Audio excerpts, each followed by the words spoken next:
All right, and welcome everyone to another episode of the Kasanova podcast, the number one podcast in the state of Hawaii. I'm your host, Mekel Kasanova, Hawaii's favorite YouTuber, and I have with me the legendary, the one and only Coach Red Pill. Go ahead and introduce yourself.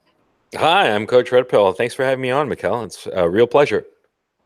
Yeah, it's such an honor to have you on here. Like, I'm a huge fan of your content. I can't even tell you how much your content has helped me in my life, in my situations. I'm so glad. I'm really glad for that, because that's the whole reason I do it, to help people and give people, a practical guide to what to do, as opposed to just BS. You know what I'm saying? Yeah.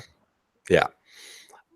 All right, well, let's get some introductions, and can you go ahead and plug your channel and your social media? Sure. It's Coach Red Pill on YouTube, and I don't really do other social media, just YouTube.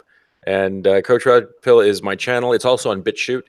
And basically what I do is I started doing these videos about a year and a half ago, because you see, I'm 50 years old and my son is 3 years old. Okay, I'm an older father. And so I figured that by the time my son was like in his 20s and 30s, I'd be a doddering old fool. I'd be in my 80s, right? So I figured that it would be smart for me to make some videos now about things that I would tell him when he's older, when he's old enough to understand, right? And it's gotten quite an audience so far, and people enjoy the content, and that's terrific. And it's just a lot of fun for me to make. So long as I have an audience and it's fun for me to make, I'm gonna just keep on trucking. It's just great. And I talk about women, but not just women, also like the practical aspects of life, of how to handle your career, how to get ahead in life, and do the things that you want to do. It's really pragmatic. It's not so much ideological or anything like that. And I'm not really interested in teaching guys or making videos about, how to pick up every girl that they ever meet. That's not really the point. It's more of like how to live a good life in contemporary society. Yeah, that's the approach I'm trying to take with these videos. Well, I mean, definitely the work that you do, like the hard work you put into your videos, have definitely like inspired me and countless others. You've got thousands upon thousands of followers. You're almost at 100,000 subscribers. I think in the next couple of days, you're definitely gonna go well beyond that. So. I don't know. I don't really worry about it right now, to tell you the truth. I mean, I'm more interested in just doing fun content, entertaining content. That's because this is entertainment. Okay, it is entertainment, and so you have to focus it like that. If it's boring, then why bother, right? Yeah, it has to be entertaining and interesting, and it also has to be pragmatic and practical. Looking at the world as it is and trying to solve problems as they come, not pretending that the problems don't exist, or that you have a magic bullet. Because a lot of guys, a lot of quote unquote gurus say that they have like a magic bullet. Bullshit. There's no such thing as a magic.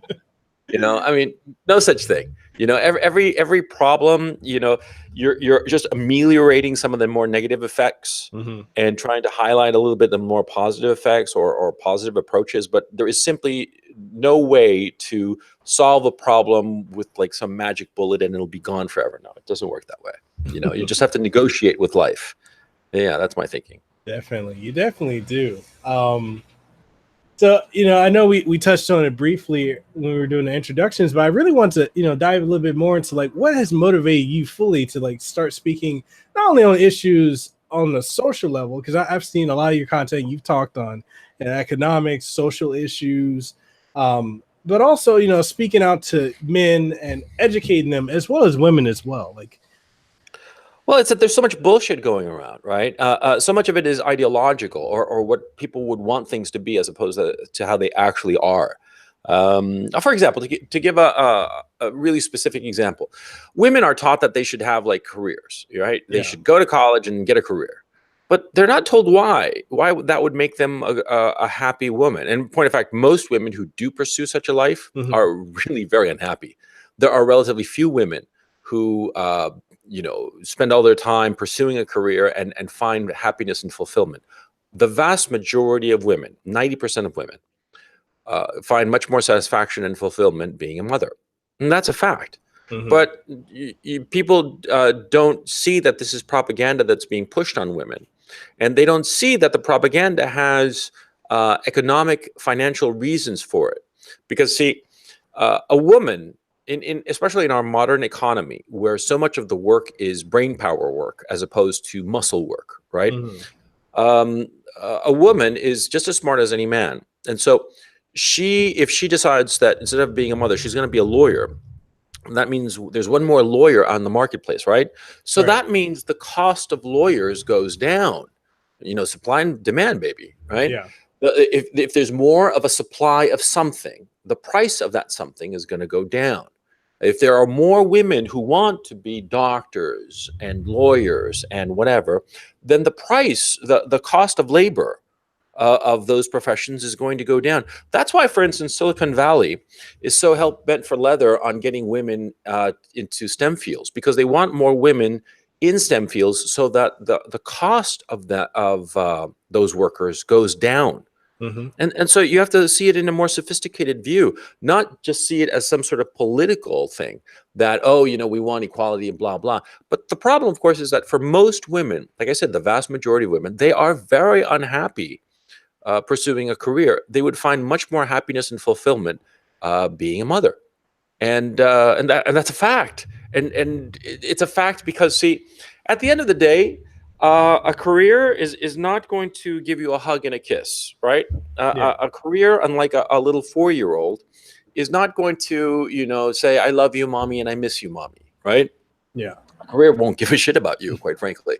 But women, they get suckered into this nonsense because also women are, as a sex, more compliant. They are higher in agreeableness in the parlance of psychologists. Agreeableness being a psychological trait of essentially going along with the flow of people and going along with other people, not wanting to be confrontational, right? Now, this is a fact. This is a difference between the sexes. Women are higher in agreeableness as a psychological trait than men are. And because of that, they are willing to go along with a dominant ideology, and they are willing to just say, okay, we'll do this. But this is a fact. This is the difference of the sexes. But so much of the ideology today is it refuses to accept the reality of the differences between the sexes. I mean, you see it all the time, that people are having like a thing about very normal and very true observations about the differences between the sexes.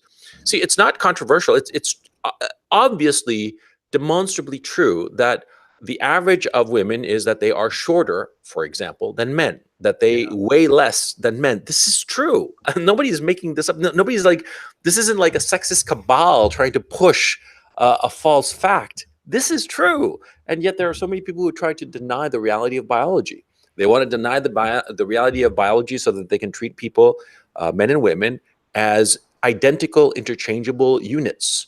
And it benefits certain people. It benefits the oligarchy, quite frankly. It benefits the financial interests.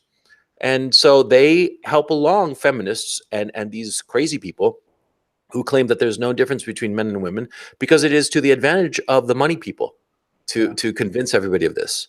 And women, because they are higher in agreeableness, because they want to go along, because you could say that it's a God-given thing or it's an evolutionary development. It doesn't matter which is the cause. The result is the same.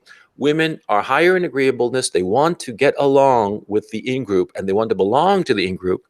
And so they will nod along and say, sure. And they decide to sacrifice their childbearing years in order to pursue a career. And it's catastrophic for them. They are all, or most of them, are extraordinarily miserable.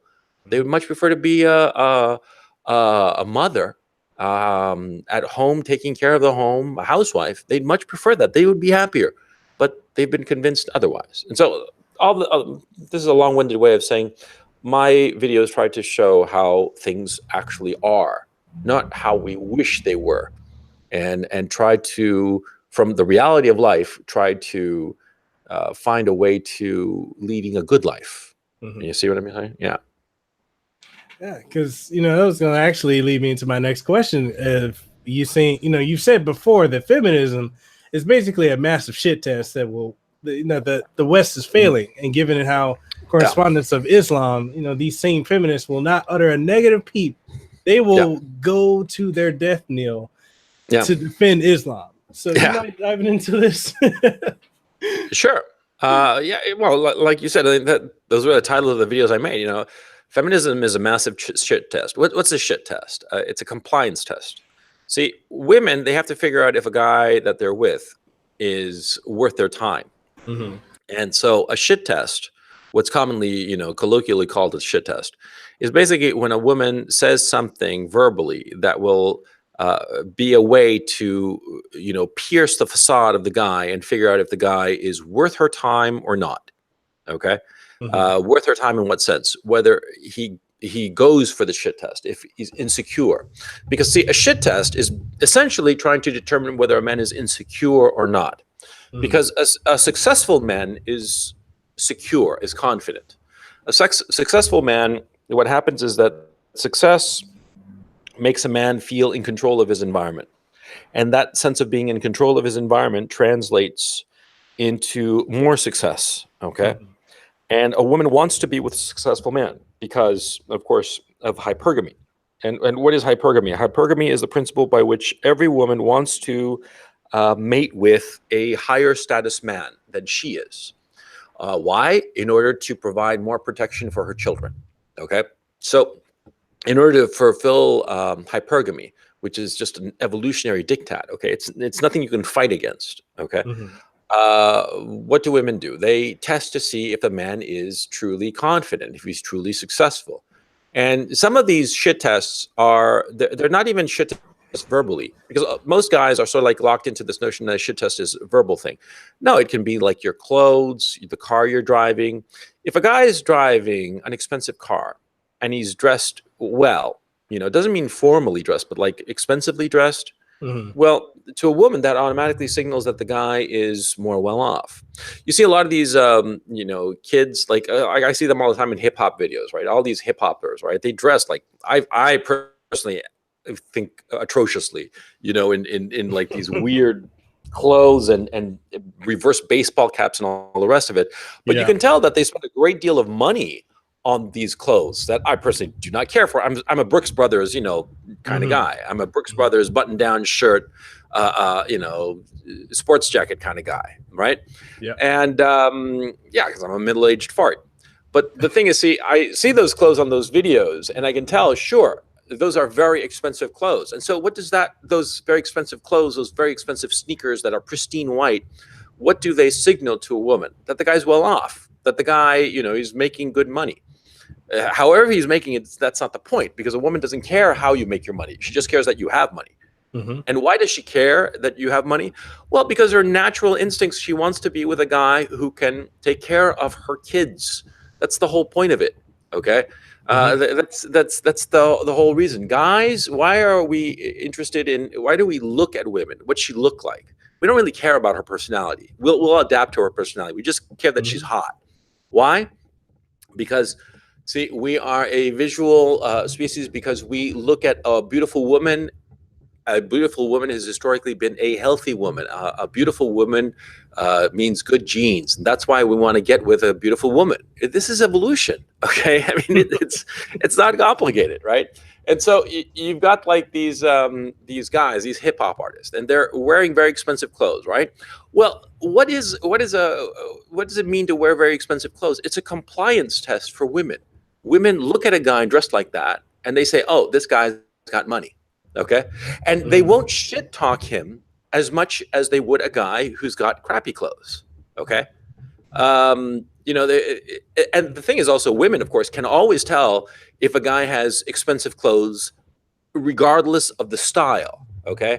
I mean, like I show up in my Paul Stewart suit or whatever, and woman knows that I'm somebody to be taken seriously, that Hmm. I'm successful, and so she acts accordingly.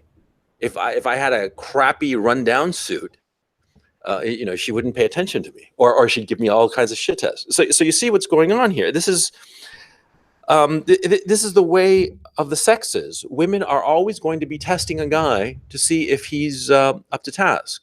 And well, feminism is a gigantic shit test against Western men to see if they're virile enough. And they're failing. They're failing. They're all these beta soy cucks. you know, with the soy boy smile, you know, that smile, that open mouth smile that shows all these teeth, right?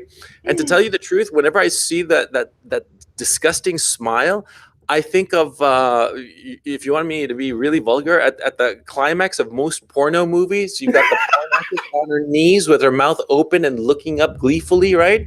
That's what it reminds me of. I think it's disgusting, right? I think it's really, really disgusting. And those soy boys, yeah, they're weaklings, you know, and they fail every shit test because what do? The feminist says, oh, you should do this for women, and they're like, okay, you should do that for women, okay, you know, they cuck out every time. They cuck out like little, you know, just geldings. That's what they are. Gelding. You know what a gelding is? It's a horse that got its balls chopped off, right? That's what they are. You know, they're like geldings. You know, it's pathetic. And so anyway, yeah, and so feminists, you know, they throw out these. Feminism is a giant to Western men, and the Western men are failing it.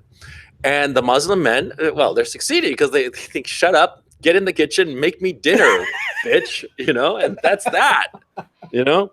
And so yeah, that's you know, there was this. It was so damn funny, you know, these defense ministers from European countries, all women, which is like, what the hell, right?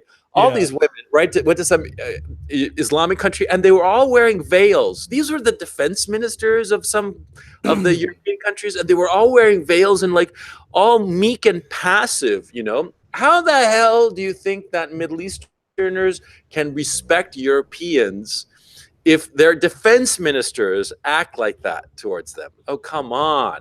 I mean, it's pathetic, right? And so, look, I think that the bottom line, you know, feminism is just a cancer, but it's not whose fault is it? You know, is it the cancer's fault or you who were like smoking too much that got the cancer? I mean, you know, decide, right? Yeah. My thinking is, you know, these guys, they're just, I find them just really just. Ugh. Okay. Next topic, man. Because I get riled up, you know, and I get just pissed off with these fuckers because they are just such losers. Losers, you know. And see, the thing is, a woman does not respect a man who agrees with them. A woman respects a man who does whatever the hell he wants to do and just does it with or without her. See, the most powerful way to get a woman to stay with you is, you know, if she says, you know, you better do what I want or else I'm leaving you, and you say, okay. And call her bluff. Yeah, and she'll be like, oh well, you know, I didn't really mean it, and you know, she'll fuck out. Yeah, because that's the way women are. Okay, but guys, no, guys are morons. Okay, but anyway, okay, what else? I was gonna ask, like, why are so many women unhappy, and why are so many young women, for lack of a better word, stupid? But oh yeah, that's pretty damn obvious. That's pretty damn obvious, you know. Well, no, because they've been told. See, they've been told that young women, they've been told that they should like slut around. They've been told that, oh, you know, like I saw some article somewhere that said that a woman should have at least 25 sexual partners before settling down. Dude, I don't want to settle down with a slut. I don't want to settle down with a whore, right?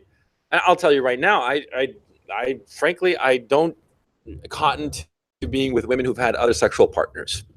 Simple as that. Mm-hmm. I just don't. Okay. I can tell you that my wife, my one and only wife, who I married, I don't know, what, 7 years ago. She did not have any other sexual partners than me. Yeah, I know that for a fact. Okay. I just don't cotton to that. Okay. I mean, other guys do. I don't. Sorry. You know, I'm just not. I look, like, how can I put it? Look, I don't buy used cars. I don't, you know, I don't buy used underwear either. Okay. I'm weird that way, you know? So why am I going to hang out with a used up girl? You know, some girl who's slutted around and been with God knows, I mean, more women than some, you know, citizen of Sodom and Gomorrah. No, fuck that. No, I'm just not interested. Just not interested, man. I'm sorry. Just no. I pass. Thank you Thank you for playing, but maybe some other time. No, no. But the thing is, see, women are not happy. Women are not happy slutting it up. They are told that they will be happy slutting it up, but they aren't. Okay. I've seen girls who slut it up. I've met girls, you probably have too. Yeah. Girls who like been with all kinds of women and they're all unhappy. Mhm. They are all miserable. Why do you think that is? What do you think it is? You think it's because they don't have sexual opportunities? No, it's because that they are indulging in these sexual opportunities that do not make them happy, because they think that, see, with a guy with a lot of sexual partners, he's a happy camper. Yeah, but women aren't. Women think that if they are like men, they will be happy. They don't understand that men and women are different. And it goes again to evolution. See, because a guy, what does he want to have? As many sexual partners as possible. Because the more sexual partners he has, the more likelihood that his seed will continue on, right? Mm-hmm. Yep. But a woman, no, a woman's the opposite. She wants to have one guy because she's always going to be caring for her children, right? She can't just leave them behind, right? Like a guy can. And so she wants one guy that'll make her happy. Multiple guys will not make her happy and will likely make her miserable, because she will not be able to pair bond with the man she's with. And that's the reality, And look, you have these news organizations, the media, and all the rest of it pushing this be a slut, slut walks and all this. Oh, this is Lord. damaging for women. It's damaging. And the thing is, see, guys like us, all right, guys like us who are called like misogynist or whatever, right? We are telling them the truth. We are telling these girls the truth, but the girls aren't hearing this truth, because they hear that we're misogynist and they're like, oh, I'm not going to listen to that guy because he's a misogynist. But we are telling them the truth.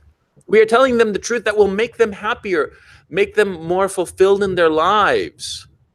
But, because we're misogynists, because we're evil, we're alt-righters, we're like Nazis and shit, because that's the latest allegation that, we're all like a bunch of like Nazis, like hanging around, and like, with tiki torches and shit, right? You're right. Yeah, of course they don't. Yeah, they don't want to hear us. It's so pathetic. These poor women, right? Oh man, they are so unhappy because they are following what the society, the culture, the mainstream media is telling them to do. And should they just stop and say, wait.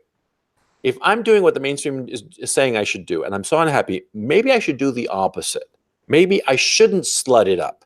Maybe instead of pursuing a career, I should pursue a nice man who can support me and have a lot of children and live a happy life. Wouldn't that be better? I wonder. I think maybe. It's too obvious. It's too obvious.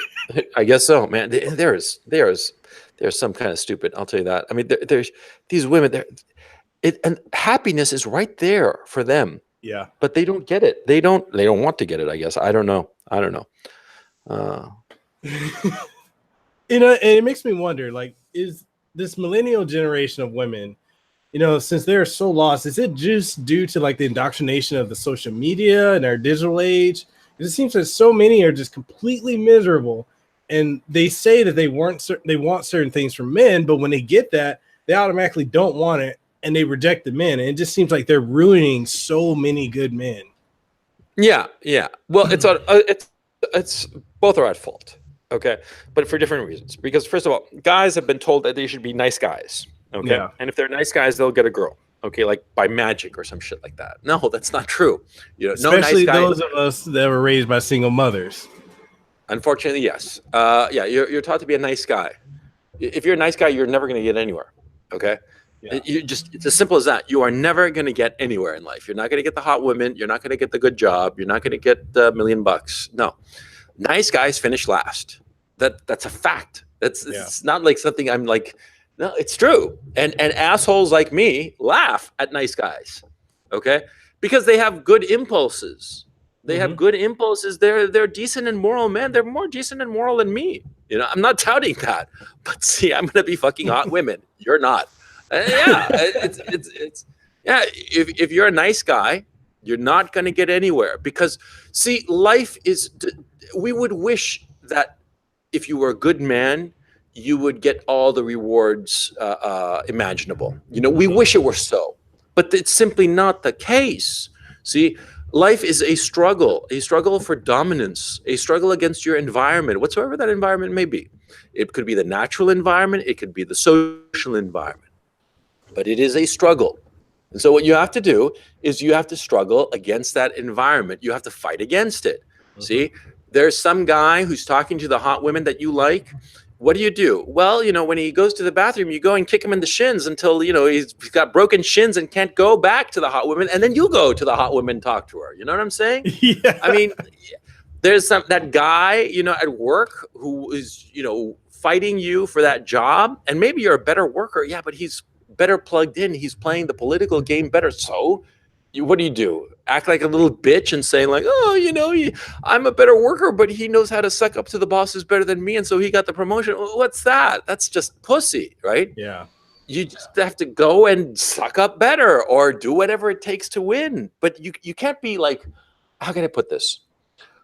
You cannot be entitled.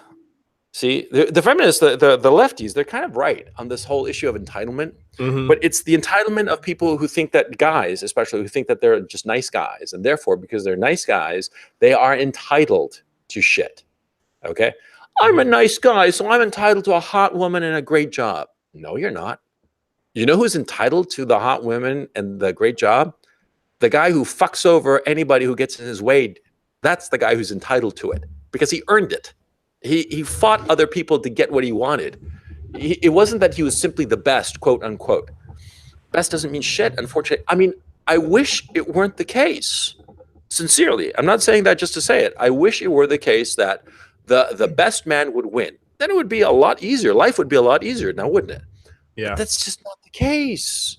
And to be acting as if it should is just ridiculous. Okay?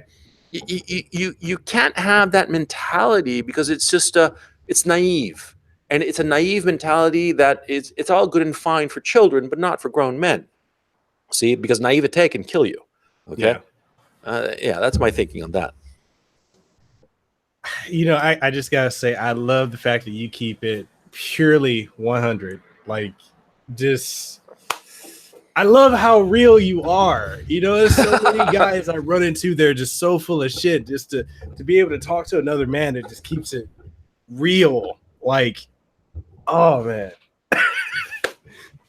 Well, no, I don't have a problem telling you what I think because look, what exactly am I trying to do here? Okay, what am I getting out of this? Nothing. Okay. I mean, I have an audience on YouTube, right? But I'm not like peddling shit or like self-help books or any crap like that. It's just easier to just tell the truth. You have less to remember, quite frankly. If you just tell exactly what you think, it's easy, So that's my thinking on the whole issue. Yeah, and I really wish like a lot of men out here in Hawaii were able to just take like the mentality, like the things that you're saying, and just apply it to their lives. I see so many men out here, and I've been one, even recently, that have been played, and just it's the things that you speak on. They're so utterly like. Well, it's that every guy gets played. It's a natural part of life. Okay, every guy gets played at one point or another in their lives. Okay, every guy comes across some girl who's just playing him for a fool. Yeah, she's two-timing him. She's some slut, but pretended to be some little angel. Whatever. This is perfectly natural. It happens to everybody. The thing is not that that I got played. No. It's how you handle getting played. Okay. My thinking is that if you ever come across some woman, you're ever with a woman who, plays some game with you, you cut her out. Okay, that's the thing. That's where most guys fuck it up. They try to salvage the relationship. They don't have the nerve to just end it. Okay, and also what happens is a lot of times they think that they'll never find another girl as hot as this one or as great as this one. Trust me, you will. There's always somebody better just around the corner. Okay. Believe me. Okay. You might not think it. You might be in the depths of despair that you're crying into your pillow like a little bitch, like a little fucking faggot, like, she was so hot. She was so this and that. I'll never find another. Believe me. And it'll be faster than you think. Okay. Whenever I hear of some schmuck, some poor bastard who killed himself over a woman, I wish I could revive the guy just so I could bitch slap him. Okay, because because there was this thing that happened to me this years ago. This is like 2001 or something. I was living in this apartment building, and there was this guy who I was living in Chile, and this guy, he was like from France or some shit like that, and he had flown out to Chile to meet some girl, or follow. He had met her in Chile, and then come to Chile to like chase her and pursue her, and it hadn't worked out, right? And so he'd like sat there in the apartment, and then in this terrace, and then jumped off the terrace and killed himself, right? And I thought, you poor bastard. Whoa. Yeah, exactly. You poor bastard. You know, he killed himself over a woman. And I thought to myself, that is so pathetic because, see, I mean, everybody has gone through heartache. Everybody has, felt just absolutely miserable that things didn't work out with some woman or something, right? Yeah. I mean, you've been there, I've been there, we've all been there, right? But the thing is, see, you will find somebody better. It is inevitable. I remember the two women that I totally cried over like a little fucking bitch. I mean, I was like the biggest fucking pussy, right? One when I was like, 25, 26, and the other when I was like 32, something like that. And I cried like a little fucking bitch, right? I mean, just totally just like, like a little puddle on the floor, right? All pathetic and shit, right? I fucked hotter later, hotter and better, several times actually. Yeah. So yeah, the thing is, see, when you like desperately fall for some chick, it's because you think that because what's happened is that, especially when you're young, when you like desperately quote unquote fall in love, it's that you finally found some girl who really, hits you on all cylinders, right? Yeah. She is not the only one who will. Okay. She's not the only one. Okay. It's just sometimes it's the first one who's like, making you spark all cylinders, right? Yeah. But she's not the only one. There are others. There are lots more, as a matter of fact. And the others that you will meet, they will be hotter. They will be smarter, better in every regard. Trust me. Okay. What happens is it's the first time. And so it hits you the hardest the first time. Okay. I myself have never done heroin, but I understand from movies and things I have read and such that heroin addicts, they always say that the first hit is the strongest. It's the one that makes you feel the best. And then after that, you're constantly trying to chase that feeling, right? It's the same with love. The first time, it's like so powerful, all the rest of it. But then later, it's not so powerful, but you get better. I mean, you really do. Okay. So yeah, that's my thinking on the whole thing of like, when a woman plays you or something like that, it's inevitable. Okay. It's like getting, it's like falling for some scam. Everybody falls for some scam. I remember when I was like 20, 21 or something like that, some guy offered me this computer monitor, and he said that basically he'd fallen out of a truck and stuff. And he was going to sell it to me for $100. And he so convinced me that I wound up being in front of the cash machine in the process of getting the cash, when all of a sudden I sort of like, thank God, I sort of like woke up and said, whoa, what the fuck is this? This is absurd. I said, no, forget it, and he got pissed and walked away. Yeah, it was a scam artist, right? This happens all the time. Okay. And so you gotta you gotta understand it's going to happen to you, that some girl is going to play you, and just roll with it and move on. It's just an experience. It's chalk it up to experience. Cry what you have to, but not excessively. Yeah. And the best advice is, if a girl really like screws with your head, find another one. Oddly enough, when you wind up betting some other girl, the one who fucked you over, who had you all heartbroken and stuff, she becomes very quickly a distant memory, a fond memory, and you forget all about it. That's the great thing about sex. It acts like a slight amnesiac drug. It just makes you forget. Yeah. Yeah, because I there's only been two instances for me, like when I've ever like been completely played and broken up over a girl. Funny thing is, they were both Mormon. So I did a Mormon chick too. Oh man, they are freaks in bed. Oh my God. Oh no, mine was like a virgin. Really? She would not give it. No, she would not give it up. Oh, you're lucky.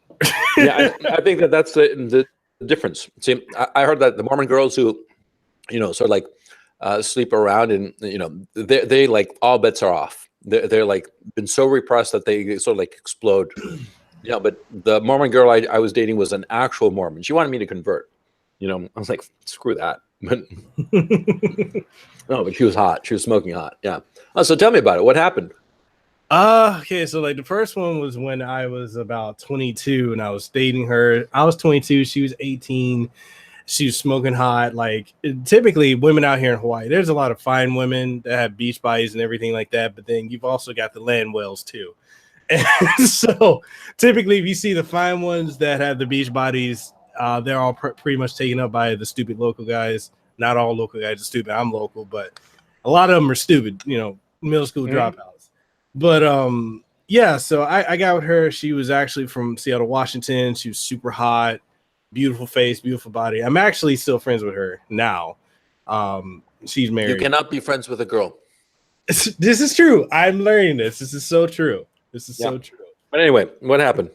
But yeah, so she's with me and she's messing around this other guy and then all these other guys and kept going back and forth. And then it ultimately, which is weird because before I was just the guy who's just playing, I was playing the game. I was always able to go out to a club or a bar and get a girl with no effort because I would never try. And then she got me and just fucked up my whole world. Ended up going through a lot of turmoil with her. Got with her, got engaged, left Hawaii, went to Seattle, got played up there because she fucked around with one of my older brothers. Fuck him. And Jesus, she fucked one of your older brothers? Yeah. She's a fucking whore. Yeah. So I was ditch the bitch. What the hell? So I was like, fuck it.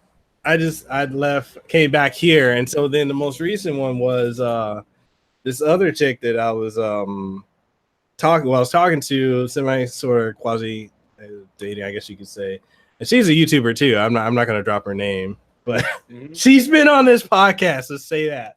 Okay. So won't be hard to find her. Okay. No. So basically, everything's going good again. Like I'm 29 now. She's 19, going on 20. Again, I feel stupid dating someone that much younger. But why?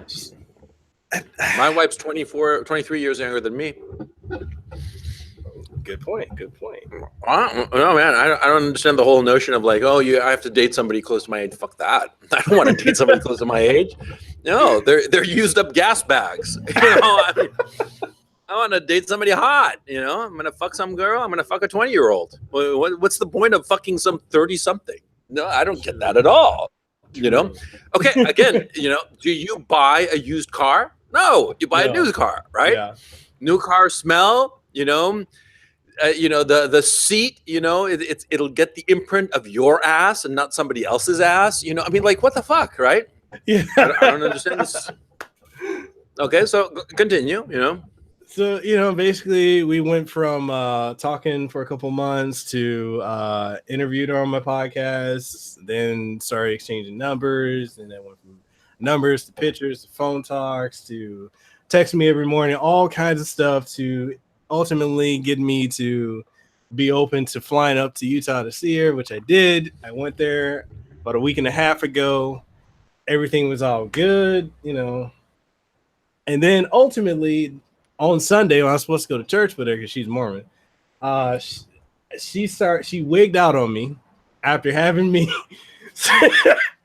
like we went shopping and stuff. I spent so much fucking, how you did that video saying like don't fuck crazy, and you were saying how you spent so much money. Oh my god, dude, I spent so much fucking money on this girl.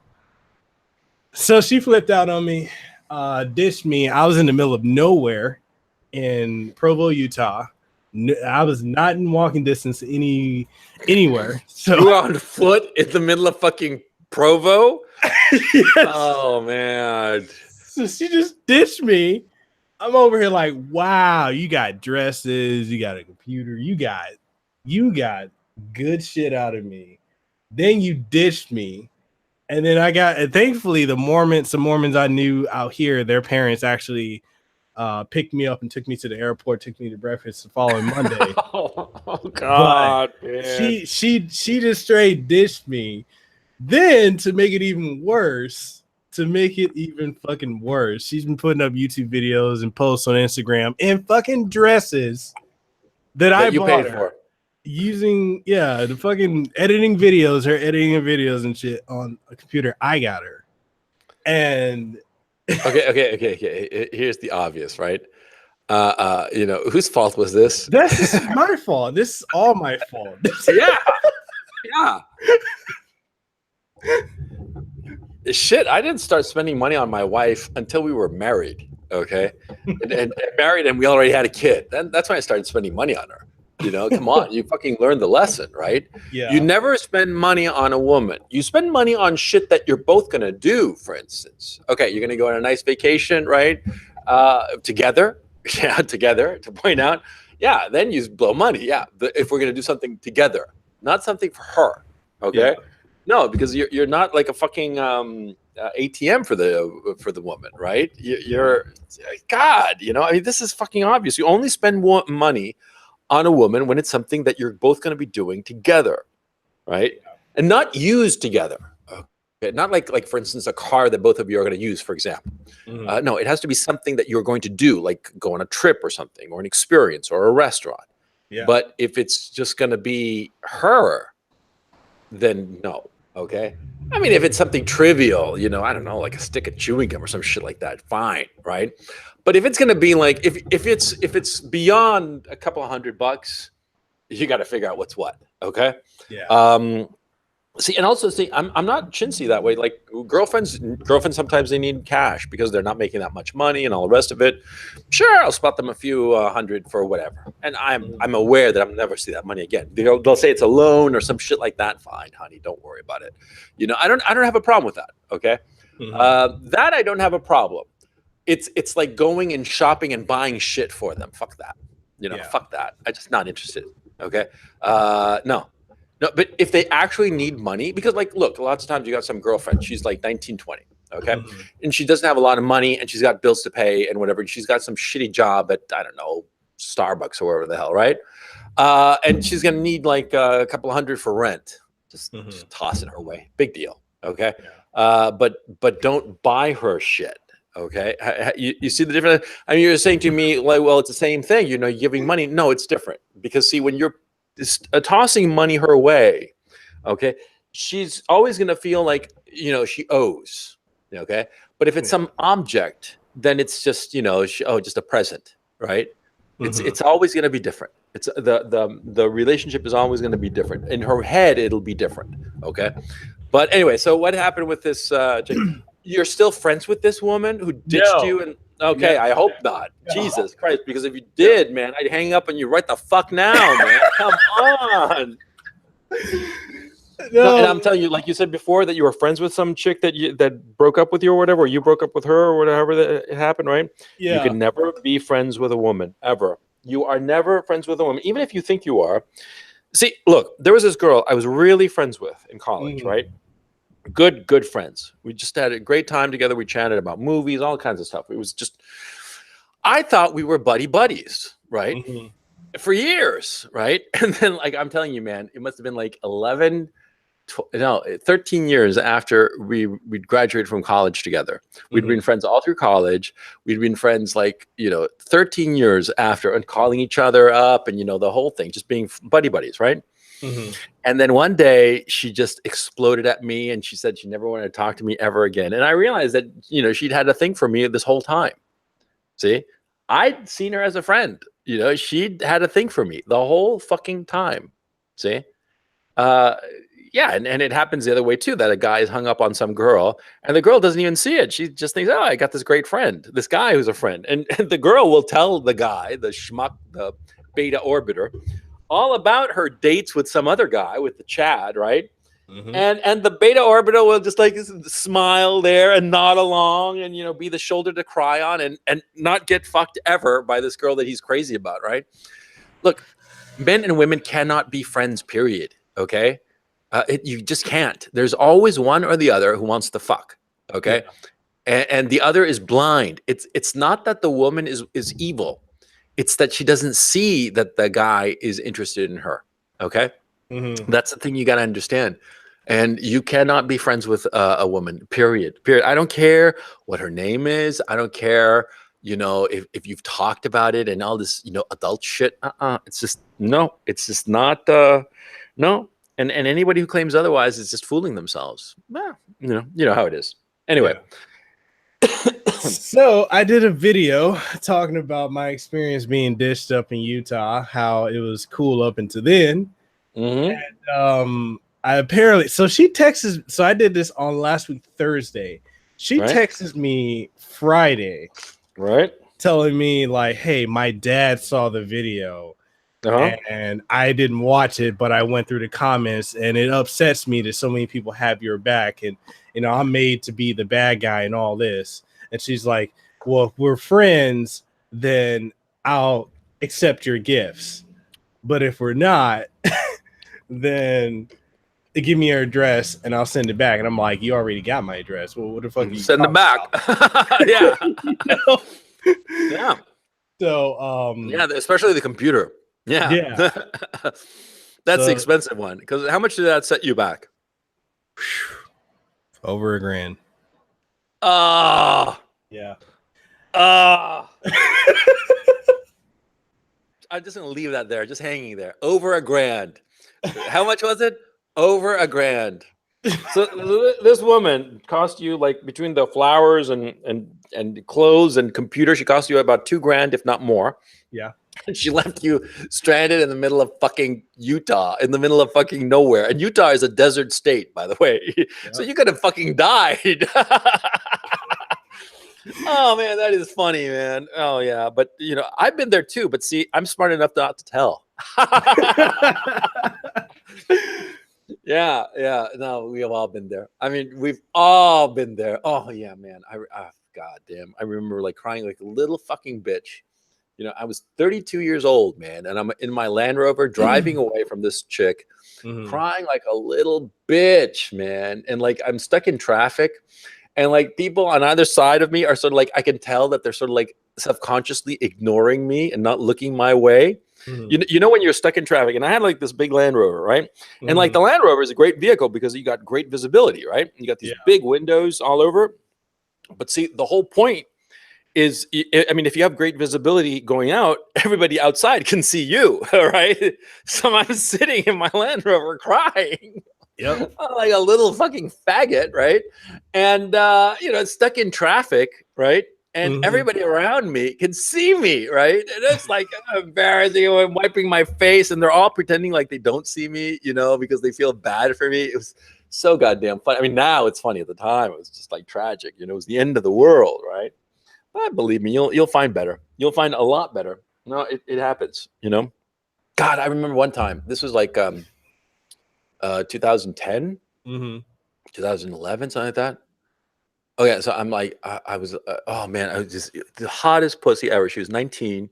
She was so smoking hot. I mean, I was just like, wow, right? And I'm with her in bed, and we're just like having a laugh at something. I don't know what. And I remember thinking to myself at that moment, I'm like, I must have been like 43 years old, right? And I'm thinking to myself, man, this is the hottest chick I'm ever going to be with in my life, because we were like laughing and having a great time, and she was so smoking hot. I was saying, this is the pinnacle of my I will never find a girl as hot as this one, as fun and all the rest of it. And 2 years later, I found somebody hotter and I married her. So what the fuck? There is always somebody better, always. Okay. Yeah. And so that's why you as a guy, you always gotta say, my way or the highway. And if she gives you shit, just leave her, just dump her, say next, always. And that's why guys fail, because they think that they'll never find another one. And also there's something else to see too, that they expect too much from their women, which is foolish. They expect their women to be like their best friend, and like to provide them incredibly hot sex, and to be like everything for them and help them in their job and all the rest of it. That's just foolish. You have to understand, it's like this. It's like this. See, I bet you have some friends that you go out drinking with, right? and you have a great time. And some guys you go and see baseball games or whatever. And some friends that you go and listen to music because you guys are into music, right? Yeah. And some other friends that you do different things with. And there are some guys at work, for instance, they're your work friends, Yeah. and maybe you hang out with them and certain stuff. And, you have different friends for different things, right? And then you have other people, other professionals in your life. You got like your dentist, and you got their car mechanic and shit, right? And you would never confuse the car mechanic with your dentist, now would you? Of course not. Right. No, you You'd wouldn't. never, like you got that friend that you tell him like you're really, your intimate problems with girls, but you wouldn't tell that to the guy you go and listen to music with, right? And you wouldn't talk about your favorite bands with the guy that you go and watch ball games with, right? I mean, you sort of like have different friends for different things, sort of, right? Yeah, it's natural. You don't have like a best friend where you talk about everything. That would be fucking weird or fucking gay. And maybe that's the reality of your situation. But you see what I'm saying, right? Yeah. So with a woman, see, you can't expect everything from the woman you're with. Okay, you have to decide, what do you want out of the woman, and here that'll save you a lot of heartache. See, you got to figure out, do I want a mother of my children? Do I want to have a best friend? Do I want to have a great lay? Because no woman will satisfy all your needs. It's impossible. It's simply just not possible. So you got to figure out, which woman you want to be with who will satisfy the needs that you have at that particular time, or the needs that you have insofar as long term. Okay, you want to have kids, you want to have a family, right? So you're not going to do it with the slut who's a great lay. Yeah, she's a great lay and all that, but she's like a slut. You really want the mother of your children to be a whore? No, of course not, right? Yeah. So you see what I'm aiming at. You got to be more, excuse me, you got to be more strategic, more thinking about what kind of relationship you want with a woman. You see what I'm saying? A lot of guys figure that they're going to find like the one woman who will satisfy every need. And that's stupid, because there's no such woman. Yeah, that unicorn doesn't exist. Yeah. Well, yeah, people talk about unicorn, right? But they use it as shorthand. And I hate using shorthands because lots of times it sort of like obscures what you're talking about, because you use the shorthand and you're like, oh, yeah, I understand this. No, you don't. You're not thinking about it through. See, when you just say unicorn, it just means like the super special woman. But if you think of it in terms of like a woman who satisfies your different needs, it'll force you to think of what needs do you have. See what I'm saying? Look, my recipe for finding a woman, a permanent woman, your significant other, your wife, right? She's got to satisfy 3 needs. Okay, I mean, I'm talking about like the woman you marry. The 3 needs are very simple. She has to provide you with children. She has to provide you with domestic comfort and provide you with sex. Okay, and that more or less is the order in terms of importance. First kids, then domestic comfort, then sex. Okay, that's for a wife. That's for like, or the woman you share your life with, and have kids with, ultimately kids with. Okay, anything else, like, don't think of it that she has to provide great sex. That's the last thing on the list, frankly, and it's less than domestic comfort, because see, you can get sex from some side action, no problem. I mean, you can be married and have side action. So long as you don't embarrass your wife, no problem, Just be discreet about it, and look, the only people who get caught are people who want to get caught, okay? But just be discreet, be smart about it, and you're fine. But like this thing of like trying to find one woman who is everything, who's your best friend, who's the mother of your children. No, it's impossible. It's just impossible, and it's naive. And what happens is that people are sold this illusion, and they think that if they, if they do this, it'll work out. No, it won't. No, it's impossible to find such a person. And a lot of times, the person who would be your best friend would be catastrophic for other things in your life. Okay. For instance, that girl I was telling you about, who was like, I thought we were like best friends and stuff. And she was, I realized after the fact that she was sort of like, she had a thing for me. Right. It would have been catastrophic insofar as, having children with, because she didn't want to have children, and I did. I mean, I have children now, but you see my point. Yeah, yeah. It would have been a disaster. Okay. So, no, best friends and all that shit. It's all romantic and all good and fine, but it's bullshit. You have to look at what's practical and what you want long term. And you want to have children because the thing is, see, most guys, the vast majority of guys, once they have children, they have a reason to live. Yeah. Okay. And I think that that's really important because, see, living for yourself, as our society sort of like foments it, just, living for yourself and having a good time in life, that's no reason to live. You can't live for yourself. It gets boring really fast and it's fundamentally empty. I mean, it becomes an issue of like getting more money and just that. And yeah, you think that, oh, sure, it's great to have a lot of money. Sure, it's great to have a lot of money if you've never had money. But once you actually have a lot of money, but you have Mhm. nobody to spend it on, then it kind of gets kind of pathetic. Yeah. You want money not for yourself, but in order to provide for your kids. Kids give you a reason to live. Kids give you an objective in life. Kids give you like a focus, like an impetus, like, okay, I'm moving that way. You know what I'm saying? Mhm. And uh, a lot of mgtow, for instance, men going their own way. Mhm. I don't agree with that. I think it's in many ways kind of foolish because living for yourself is just it's lonely Yeah. and it's at the end of the day you don't have anything to show for it. Now, you, Mekel, you're like 29, right? Yes. Yeah. Yeah. My thinking has been, look, this was my experience. For my 20s and my 30s, I was on my own. It was my 40s that I started thinking, oh, it would be nice to have a family.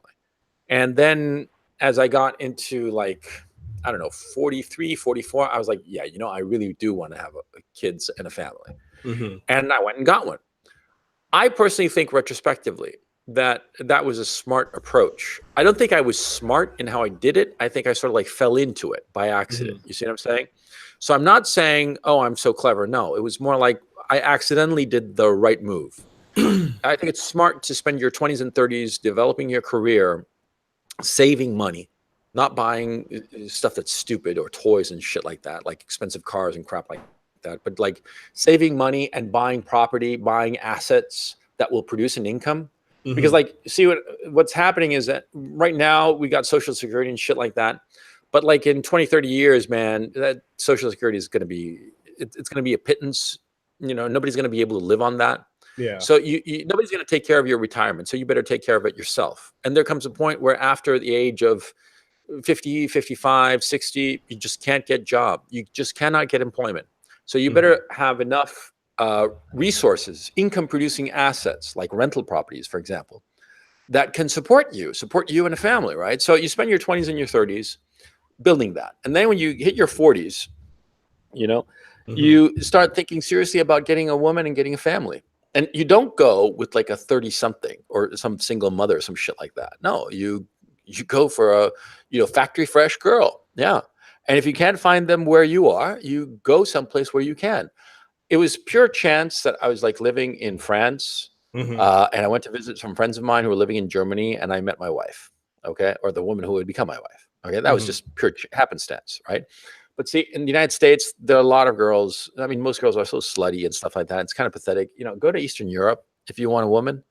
And see, the thing is, see, in the West, in the United States and Western Europe, there are a lot of Ukrainian girls, Belarusian girls, and what have you, who are over there, and they're whores, they're prostitutes, right? Which makes sense because the ones who are whores go where the money is, right? Yeah. But you go to Eastern Europe, and they're not whores; they're just regular girls, and some of them are very, most of them actually Mhm. are very moral. Number one, and the vast majority look pretty good, quite frankly. Yeah, they take care of themselves. They're not like these land whales. I mean, I have seen just a handful. I've been living here in Ukraine now for a couple of years. Mhm.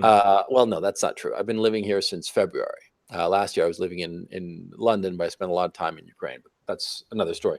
The point is, see, in Ukraine, I've in the past, I don't know, 8, 9 months, Mhm. I've seen maybe, I mean, it really couldn't have been more than half a dozen land whales. Okay. Mhm. Most girls here are just good looking and they take care of themselves and they dress up and they wear makeup and they look feminine. and they wear high heels even when it's snowing. I mean, they look good. They Wow. take care of themselves. They're not like American women who are just dressed up in tracksuits and look like shit, and they're all fat and pathetic. No, and they think that they're God's gift to poor men, even though there are these fat land whales in tracksuits, right? Hmm. Which I don't understand. That this is just insane, but whatever. No, Eastern Europe is the way to go. Eastern Europe is definitely the way to go. Yeah, that's my thinking. Yeah, because it's kind of funny. Like, I guess this is the last part I'll say about that girl. She's kind of like, I still want to be friends, but not as close as before. I blocked and deleted, just got rid of that number entirely. I'm like, no, Yeah, no. yeah, that's what you should do. Yeah, yeah. So I wanted to ask you. I know we already went to the whole mgtow term or men going their own way. What are your thoughts on like the growing hatred for women that's developing within most of the mgtow, as well as like the growing PUA or pickup artist community that's teaching many to just use women and drop them? Like, do you think that's a benefit or a detriment to men?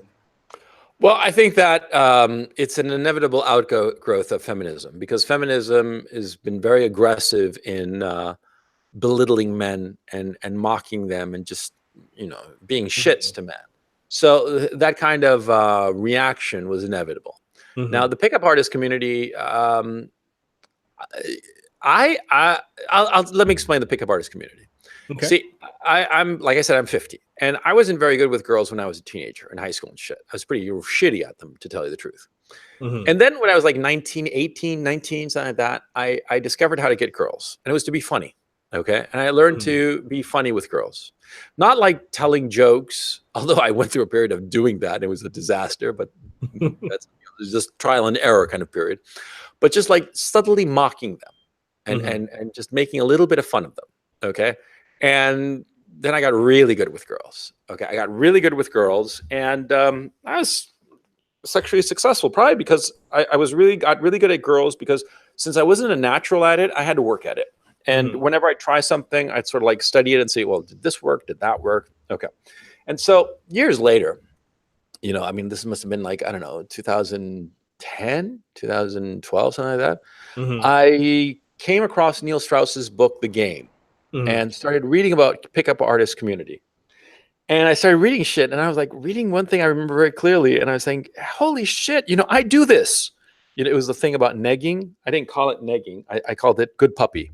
It was Mm-hmm.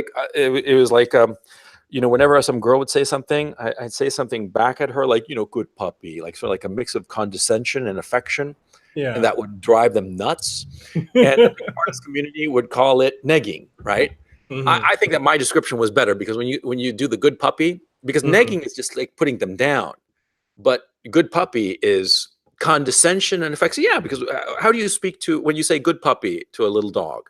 You pat them on the head, and you're Mm-hmm. condescending and you're affectionate towards them and superior. Okay, Mm-hmm. and so that I thought that my description was better. But anyway, the point is, I read it and I was like, holy shit, this is what I do with the good puppy thing, right? And then some other thing, I forget what it was. I read some other pickup artist guy, and he was saying something else that worked. I was like, shit, I gotta try this. This sounds like a good idea. So I was Mm-hmm. like, yeah, these guys are my kind of people, because they looked at picking up girls from a practical perspective. They figured out the algorithm for picking up girls, for being good with girls. And I could get behind that. Now, the thing of like going the whole pump and dump route, I think that's a mistake. I think that it devalues both the women and the man. Mm-hmm. Okay, because he starts to look at people in a purely utilitarian way, which I think is bad for your soul. Okay. Mm-hmm. I mean, I'm not a religious guy. Okay. I don't know how you want to define soul, or your inner consciousness, or whatever the fuck you want to call it. But I Mm-hmm. think it's fundamentally bad for you on the long run. Okay. It's all good Mm-hmm. and fine when you're fooling around, and trying different things, and you're like with one girl, another girl, and, sort of like dump her or whatever. But, I mean, how much experience how deep of a connection can you have with somebody that you met her on a Friday night, you fuck her that night, spend Saturday together, and Sunday you dump her? I mean, how big of an emotional connection do you think she has? I mean, she's already slutted up, as it were, right? So Mm-hmm. no, yeah, I don't. I don't buy that. That I mean, I think it's fine to fool around, okay, but I think Mhm. it's really bad when you're with a girl for a while, for like I don't know, a few weeks, a couple of months, and you get sick of fucking her, and so you dump her like that. I think that that's wrong. I mean, if it's sort of like a relationship, no, you gotta explore the relationship as a relationship, but by the same token, you got to know what kind of relationship you're looking for. You Mhm. got to understand what kind of woman you're with. You got to look at the woman you're with and decide, okay, is this, the right now girl because I want to have somebody to go out with and stuff and have a good time, or is this like the future mother of my children kind of thing, right? Yeah.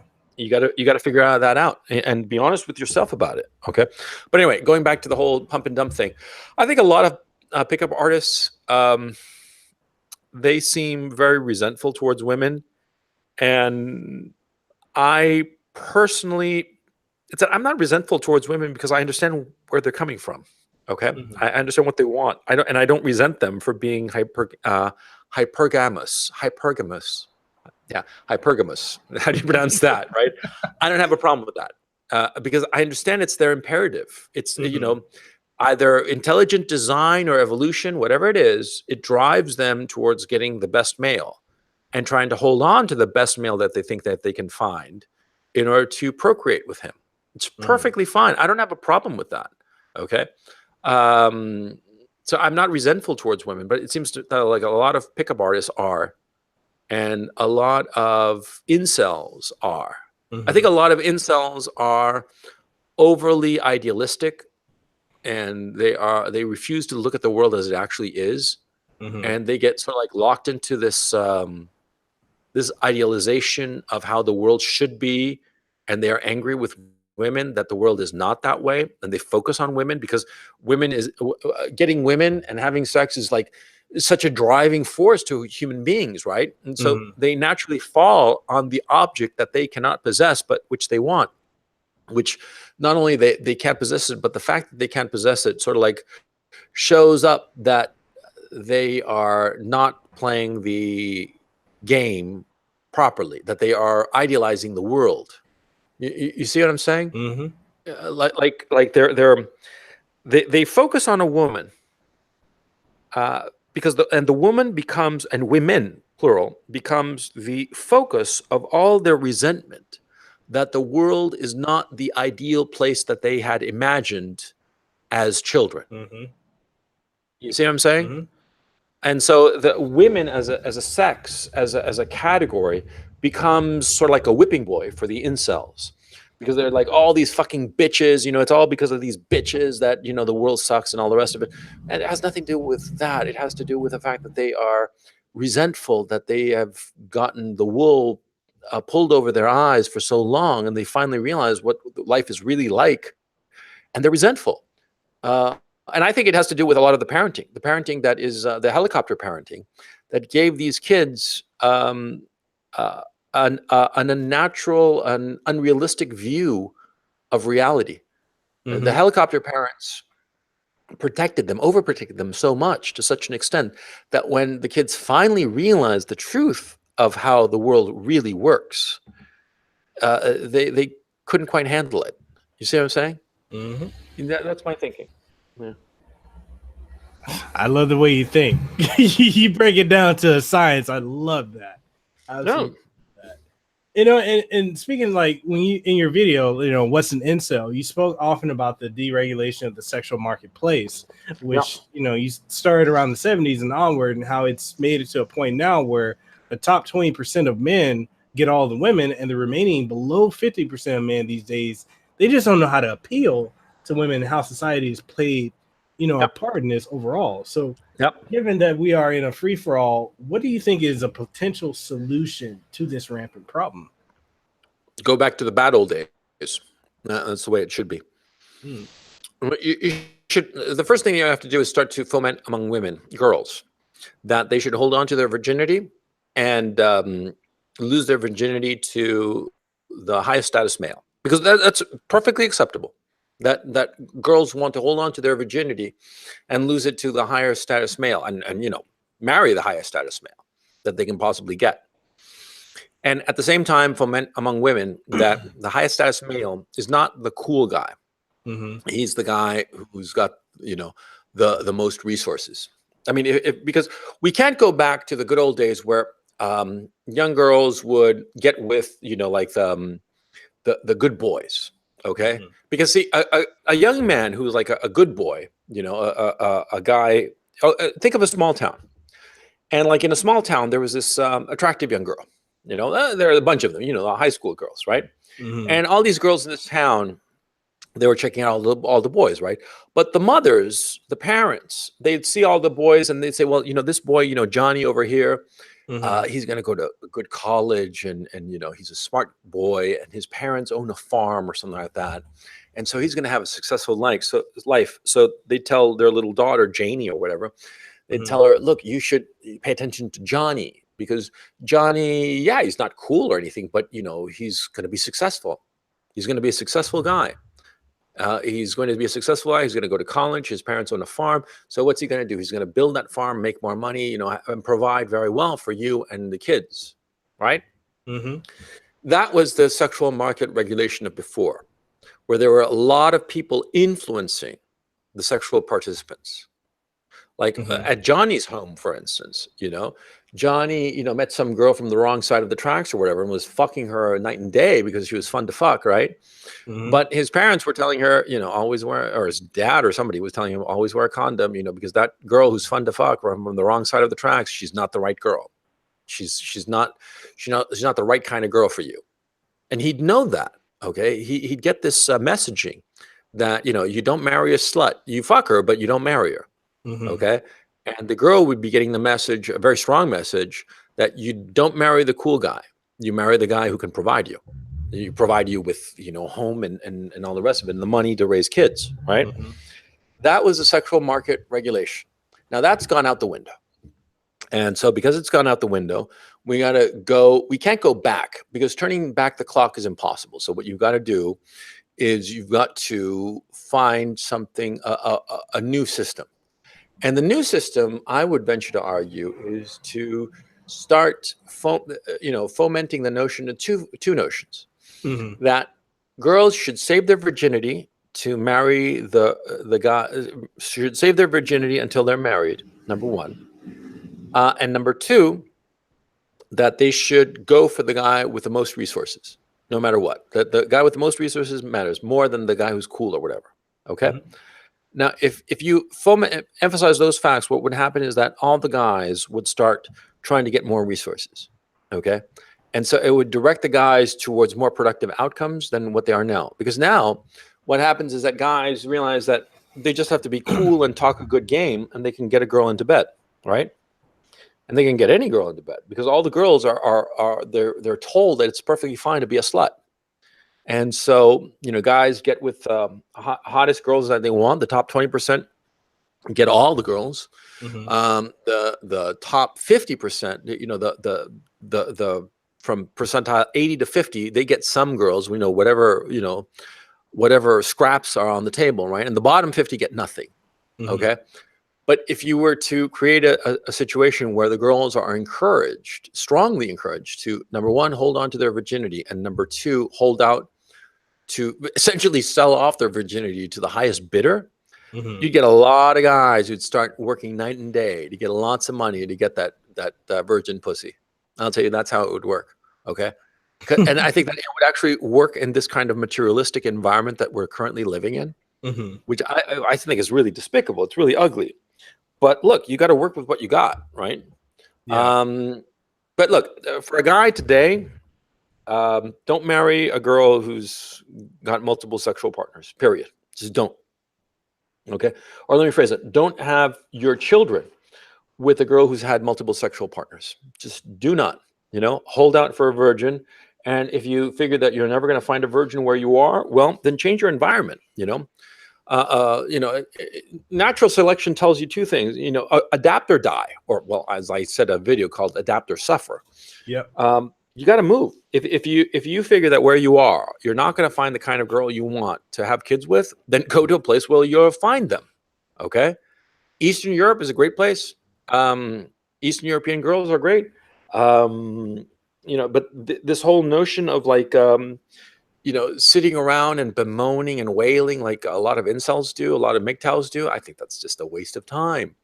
Yeah, life sucks. Get a helmet. I mean, come on. It really is as simple as that, because life does suck. But nobody said life is fair. Come on. Only children think that life is. That's the problem. See, people have been raised to think that life is fair and that it ought to be fair. It is not fair. It has never been fair. It's always been grossly unfair. Okay, and to pretend otherwise is just you're just fooling yourself. Oh, that's my thinking.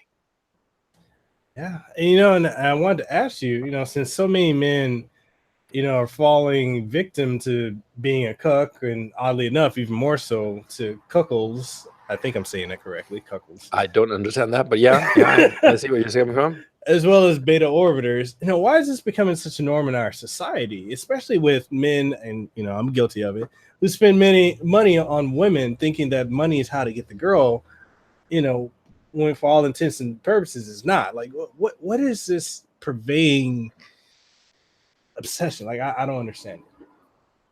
I don't get it either. Okay. I think what happened was that I think we pushed the nice guy envelope so far. Well, we pushed the nice guy envelope so far that some guys believe that it's perfectly fine for a woman to fuck another man. I'll tell you right now, if a woman I'm with fucks another guy, I leave her. Yeah. Simple as that. I mean, no second chances. No, we're going to talk it out. None of that shit. No, just leave her right on the spot. We're done. Okay. Oh, you're fucking some other guy? Fine. And if, a guy fucks another girl while he's with a woman, it's different. Why is it different? Because it is. And we all know that instinctively. Okay, we can argue about it like all we want, but we all know that the guy who fucks some other girl, he's just, he had the opportunity, quite frankly. A girl who fucks some other guy, that's much more serious. Okay. And why this cuckolding is like a fashion now that people do it or encourage it or whatever the fuck, I don't know. I think it's disgusting. It's sickening. Okay. And a guy who's like all good with sharing his woman, fuck that. No. You saw that CNN article where they're saying that cuckolding is good? What? Who said that shit? That was a CNN article.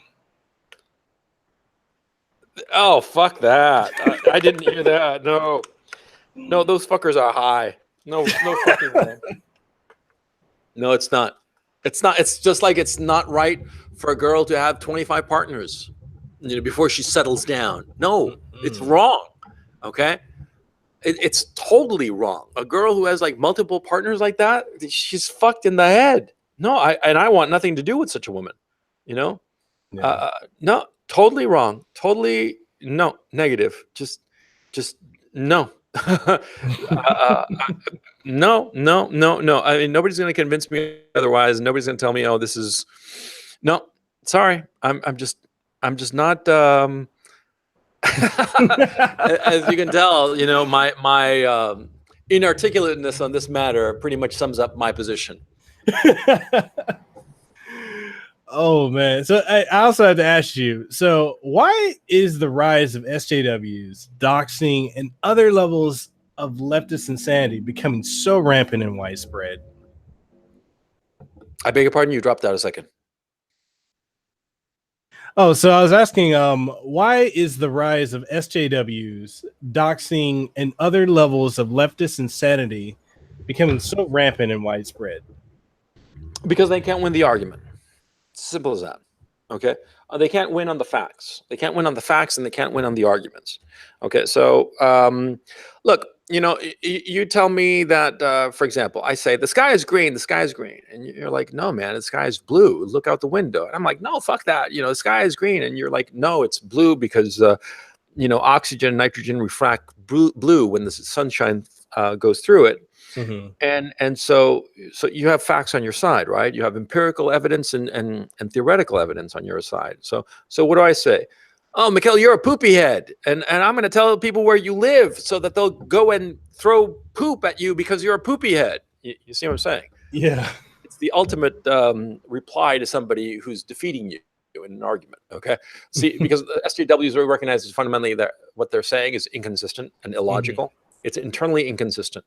Their whole notion is wrong, and because of it, they're like they go for the attack, the personal attack, the doxing. Like the other day, I heard that some people went and heckled Ted Cruz when he was having dinner with his wife at some restaurant. Yeah. Right. Yeah. What do you think of those people who are have the truth on their side? They don't do that. People who have the truth on their side do not have a need to go and heckle some senator who's not even, on the committee, as I understand. I actually don't know if he is on or not. I'm assuming he's not. I don't believe he is. No. Yeah. So why do they go heckle him? Just because they can't argue the facts. They can't argue the merits, because the whole Kavanaugh thing, for instance, everybody knows it's so much bullshit. And the longer this gets drawn out, the more everybody realizes that it's a fucking lie. It's just a huge fucking lie. I mean, fuck that, right? Fuck that. I mean, like, look, I'm 50, okay? So so I remember 1982 very well. I can tell you this. In 1982, which is when these accusations supposedly happened, and this girl was supposed to be roughly my age, right? In 1982, I remember very clearly going to buy the Rush album Signals. Okay. I remember going to buy it. I remember it was $9.44 at the record store. That's how much it cost. Okay. And I remember everything about that purchase. And it was when I bought a fucking record. Okay. So if I'd been raped, I would have fucking remembered where it happened. I would have remembered exactly where I'd been. If I'd been, she isn't claiming that she was raped. She was claiming that she was like fondled or something, or maybe attempted rape. You can't even call it that. Who knows what? And I would have remembered it clearly. If I'd seen something like that, I would have remembered it clearly. I remember exactly where I was when I dropped acid the first time, which was in 82. I remember a whole bunch of shit. She can't remember where it happened. She can't remember, even when, more or less. She knows it was like the summer of 82. She can't remember who was there. She remembers some people and not other people. And it's all very confusing. And all the people that she's mentioned, they all say, never saw anything like that. Not even her best friend or some girl who's very good friends with her. Yeah. Says that, no, she didn't see anything like that. And she hadn't even met Kavanaugh. Okay. She never met him. Okay, so how could she have been at some party where he was there and did all this shit to her? It's all so much bullshit, right? Everybody knows it. And the guy, right, it's so funny, right? Because there's this, I saw on Twitter, some history professor was saying that, who had been classmates with Kavanaugh, or a left-winger, of course. He said that he remembers that Kavanaugh telling him that he'd lost his virginity in 1983, right? When they were freshmen in college. I thought to myself, man, what a fucking moron, because what 18-year-old kid doesn't lie about having lost their virginity? I mean, come on, man. I mean, Jesus Christ. It's getting absurd. It's getting totally absurd. And they're just trying to smear the guy. And I'm hoping that the normies get it. I'm hoping that the normies realize this is just bullshit. The second accuser, she had to take 6 days to, assess her memories, as she calls it. I mean, either you remember it or you don't. You don't. It's real fucking simple. Okay, and like for instance, sometimes things happen to me like this. You and I were at some place last week, for instance, right? Okay. And you tell me, oh, remember when that guy said this? And I'm like, what? When did you say that? And then I wait a couple of seconds trying to think, and like, oh yeah, I remember when he said that. All right. It takes you like a minute, maybe. I mean, shit, a few seconds to remember some shit. 6 fucking days, and she had to consult a lawyer? What the fuck you think it means, man? She wanted to find out if she could get sued for lying. That's what it fucking meant. Oh, man. What a fucking, it's just so fucking bullshit, And everybody's like, I don't get it. I mean, well, the lefties, that's the thing, see? The lefties, they put up with this line because they know they can't win. They know they can't win, so they lie. And they lie, and it's worse and worse. And these fuckers, left-wingers, man, I can't stand the sons of bitches anymore, you know, because they lie about everything and they are willing to say and do anything to win. And the worst part is that, see, their objectives are fundamentally wrong, okay? And they make people miserable. And it is not producing a good society. I mean, that's the thing that people have to realize. See, it's not producing a good society. It's producing an unhappier society. And the only people who are winning are the rich people. Yeah. The rich people are winning. Okay, middle class and poor people, fuck them. Okay, and so the left is only helping the rich people, and it's helping minorities. Who, it's not even the minorities. It's the more, how can I put it? The more the lazier minorities, quite frankly. I look, I'm Hispanic. Look, I'm Hispanic, right? I mean, shit, I got like a vowel at the end of my first and last name. Okay, I'm fucking as Hispanic as they come, right? And I can tell you, man, a lot of the fucking Hispanics, man, they got a handout for the welfare checks, for the EBT cards and shit, you know. And it's they are a drag on the society, and yet the left champions them, and champions things that only benefit the rich people. Whereas the middle class people, the hardworking people, people who got a decent job or are trying the best they can to provide for their family, they get fucked. Okay. And I think that people are starting to realize it. And there's a building resentment. And I personally think, to tell you the honest truth, I think we're headed for a civil war. Okay. I think so too. Yeah, I think that we're going for a civil war, and it's basically going to be, you know, crazy left-wingers against everybody else. And I think that it's going to end badly. Okay. I think it's going to be really, really fucking nasty. You know, I don't think that we're going to have a happy ending. I think that, I think at the end of the day, the Civil War is going to be bloodier than the first. And it's basically going to be a, you know, us or them kind of situation where it's not going to be, you know, it's going to be like the Spanish Civil War. The Spanish Civil War, you know, between 36 and 39, was it 40? That was fucking bloody. It was bloody. And you know, a lot of fucking people died. Okay, I think percentage-wise, it was higher than. No, I don't know. I actually don't know the figures. But it was bloody. It was nasty, and it was the total destruction of one side or the other. That's how it happened. It became total war. And I think that that's what's going to happen in the American Civil War, or the Civil War. I don't think it's just going to be America, by the way. I also think it's going to be in Western Europe. Because, you know, the situation there is becoming, you know, and it's basically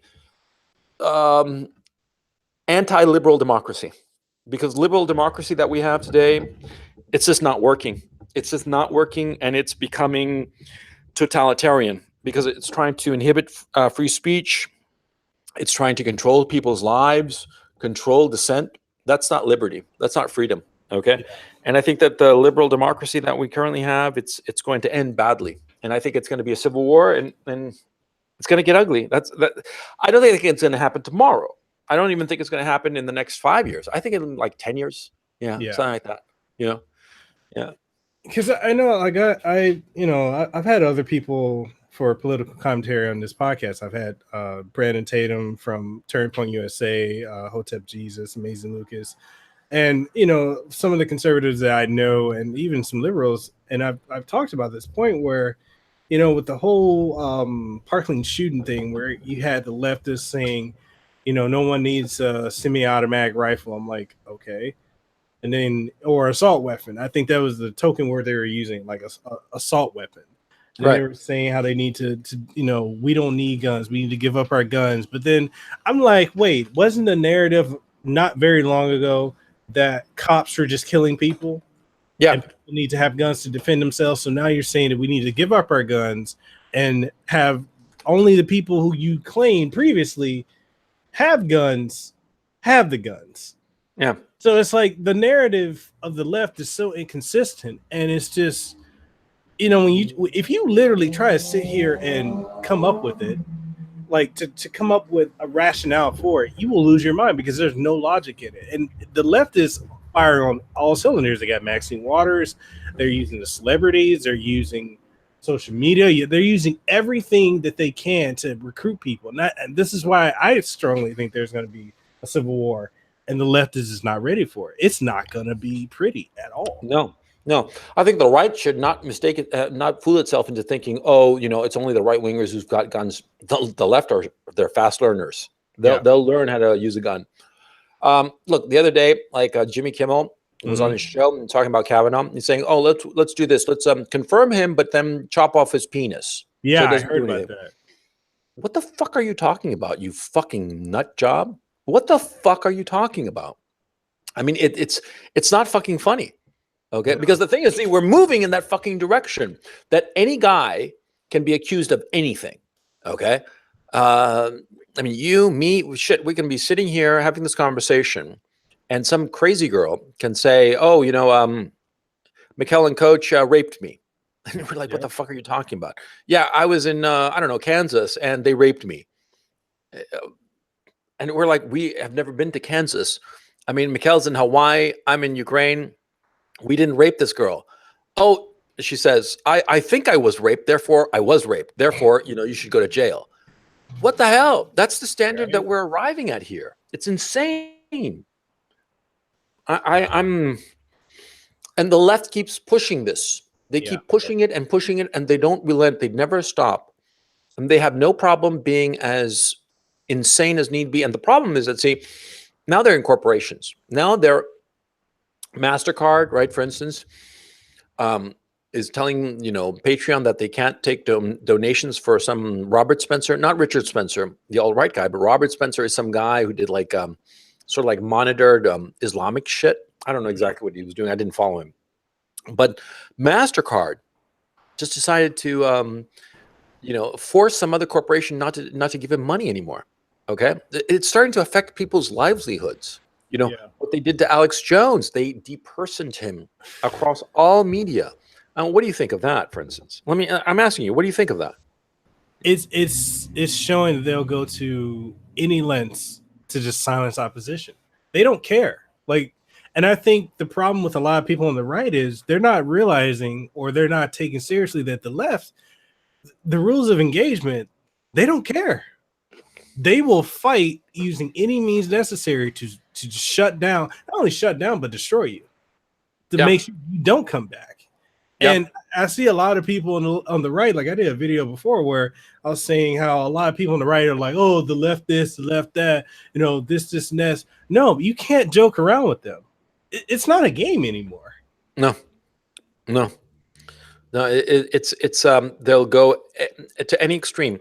Look, first it was Andrew Anglin that they deplatformed him. He's the guy from Daily Stormer, right? Mm-hmm. Then it's Alex Jones. Then it's going to be a smaller name, and they're going to start deplatforming, something like that. Yeah. What? Mark Dice. He's probably the next one to go. I think it might be Cernovich, to tell you the truth. Cernovich is somebody who, he's always been a thorn in the media side, and Cernovich strikes me as the guy they go for, and it's gonna go. It's never gonna stop, okay? And so you cannot negotiate with these people, You gotta strike them down. You gotta strike them down, and make sure that they stay down. See, because it's not going to be enough to beat them. You're going to have to, plug them, with a few rounds of your shotgun in the body, and then just, chop their head off for good measure, like you would with like a zombie, because they're zombies. They never stop. Okay, you got to take a headshot every time. Take the headshot, or else you didn't do the job, because these people, they will not stop, and it's I think it's how can I put this? It's catastrophic for the Republic. It is catastrophic, and it's a virus of the mind. It's a sickness of the mind. Okay, and I'm reading a lot of books as of late, trying to figure this out. Two books that I would highly recommend. I'm going to get them right now as we're speaking here. Okay. The two books that I highly recommend are Why Liberalism Failed by Professor Patrick Deneen. It's Deneen, Patrick Deneen. Why Liberalism Failed. Great book. And the other book that I'm reading is called The Demon in Democracy by I'm sure I'm butchering this name. It's a Polish philosopher, Ryszard Legutko. Okay, Mm-hmm. Legutko, Legutko, The Demon in Democracy. Now, these books are fairly brief, less than a couple of hundred pages, really. Mm-hmm. The Dean book, Why Liberalism Failed, is talking about how he's not talking about the left liberalism. He's talking liberalism as the political theory, liberal democracy, the ideology that we're currently living under. Mm-hmm. He's giving an argument as to why he thinks it failed. Now, The Demon in Democracy by Professor Legutko is different because he's saying, and this is interesting, he was Polish, right? He's a Polish philosophy professor.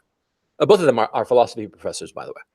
And he argues that liberal democracy and communism are a lot more similar than you realize because they are both an ideology that argues for the perfectibility of man and society, that you can Mm-hmm. reach an end state in history. And it's a really interesting argument because you'd never think to yourself that liberal democracy and communism are similar. You'd never think that. You think it's antithetical.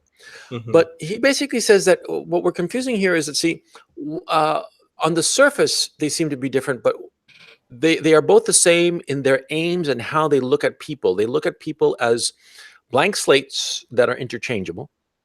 And he also says that, see, they both view history as a progression towards some end state, some utopia. Yeah. Okay. And they both have very strict ideologies. The difference, he says, is that, see, one uses market economy and the other uses state planned economy. And the market economy is simply more efficient than the state planned economy. Mm-hmm. But as ideologies, they're very, very similar. And it was really interesting because you start looking at them. I'm deep into both books. I highly recommend them. I mean, let me repeat it for your audience. I hope you leave a link to both of them. It's called Why Liberalism Failed Mm-hmm. and The Demon in Democracy. Great title, by the way, The Demon in Democracy. They're fantastic books, both of them. They're quite short and they're very readable. They're written by two philosophy professors coming at the problem from different directions, but ultimately they arrive at the same conclusion, that liberalism is sort of like coming to an end. It's exhausted, and that's why we're seeing so much SJW bullshit, Yeah. so much repression, because that's what it is. It's repression. We're seeing the left trying to repress, and we call it the left, but they're not really the left because they don't care about working class people. They don't give a shit about working class people. Okay, they do not care. They sort of like dismiss the working class people and look down on them. Okay. They don't like them. They and I think also part of it is class anxiety, because a lot of them are like upper middle class, but you know their situation is economically precarious, and so a lot of times there's a class anxiety, is the notion that you hate a lower class than you because you're afraid that you will slide into that economic class or slide out of the higher economic status that you currently enjoy, but you might your situation there might be precarious. But you know, I think it's these two books are really interesting to read. I highly recommend them. Yeah. So I figure that's a final note to this conversation. You know, give somebody give people a fun conversation, and then leave them something good to read. I'll definitely, guys, I'll have the link for that video. I mean, for those two books in the description below. Those two books are Why Liberalism Failed, and the other one is The Demon in Democracy. So definitely check those out. I'll leave a link to those in the description below. And, that's another thing, since we're on the topic of politics, and I'm enjoying this conversation with you. I don't know if you can tell. I'm loving it. And I know you've spoken on this briefly, and I've spoken on this in the past as well, and I've kind of tiptoed around it, but I'm noticing it's becoming worse and worse. But it's becoming very, very apparent that there is a push to normalize pedophilia, and it seems that slowly in our society it's becoming accepted, and not only by using the trans and the LGBTQ community, but also things such as like consent laws. Like, What do you Yeah. think is the reason behind why the elites or those in power are pushing to normalize this disgusting deviance? Well, because they've already normalized a bunch of other disgusting deviances. So why not the next? You know? Yeah. Look, homosexuals, for instance, everybody says that, oh, they're gays are all right. They're just gays. They just love men. No, it's not that simple. Homosexuals, male homosexuals, for instance, they are incredibly promiscuous. That's the Hmm. reason that AIDS spread through their ranks so quickly and decimated so many people so quickly. There's a dirty little secret about gay marriage that people don't like to talk about, but gay marriages are essentially open. See, the two married gay men, for all intents and purposes, are free to sleep around with whoever they want to. Okay. And the only reason they wanted to get married was, so they could say, well, me too, I can get married too, because, I'm a committed relationship and shit like that. But look, it's fundamentally decadent. Okay. I would call myself now, I came across a very good definition of what my position is. And I am a formal homophobe. Okay. As opposed to a visceral homophobe. Hmm. Viscerally, on a feeling level, I could care less about homosexuality because I'm not homosexual. I'm straight. I have known I've been straight. I remember the only time in my life that I thought to myself that maybe I was gay was when I was around 12 years old, Hmm. because I sort of kind of like girls, but I liked playing with kids, boys, more than Hmm. girls. And I thought to myself for about 5 minutes, oh, maybe I'm gay because of it. It was just, that natural transition between being a child and being an adolescent, and meant nothing. Hmm. And yeah, I'm totally straight. Just never had any kind of homosexual desire of any sort. And so for me, homosexuality does not create any kind of anxiety on a visceral level. It's like I don't know, some other sexual deviancy that just does not do. Okay, like for instance, like necrophilia, for instance. I thought you were going to I'm say not bestiality. or bestiality. Yeah. I am not turned on by animals. Okay. So, I'm indifferent to people who are. It just doesn't affect me. Okay. I have no interest in them. I'm not scared of homosexuals. I remember the first time I got hit on by a homosexual, I was flattered. I thought, shit, I'm hot enough that some gay guy wants to bang me, you know? I'm the same. I acted the same way. I was like, "Hey, I Oh, turned thanks. ahead." Yeah. Good on me.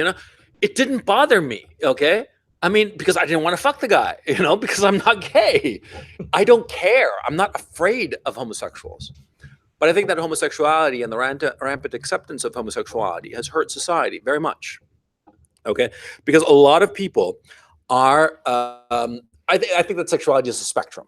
That there are people who are totally gay and people who are totally straight, and it's sort of like it goes from one extreme to the other.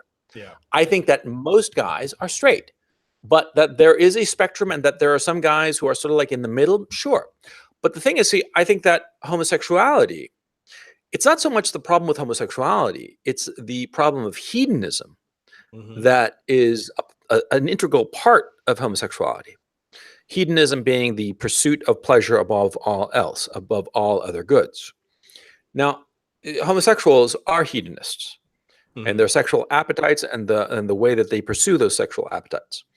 And I think that that is the fundamental problem with homosexuality, that it is detrimental to society because it normalizes hedonism.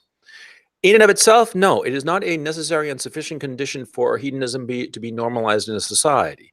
But it is one more element that normalizes hedonism in a society. And a society that becomes hedonistic, that turns into a search for pleasure above all other goods, Hmm. is a society that will not long survive. And I, for one, think that Western civilization is a great and good thing. And I want it to survive. I want to pass it on to my children.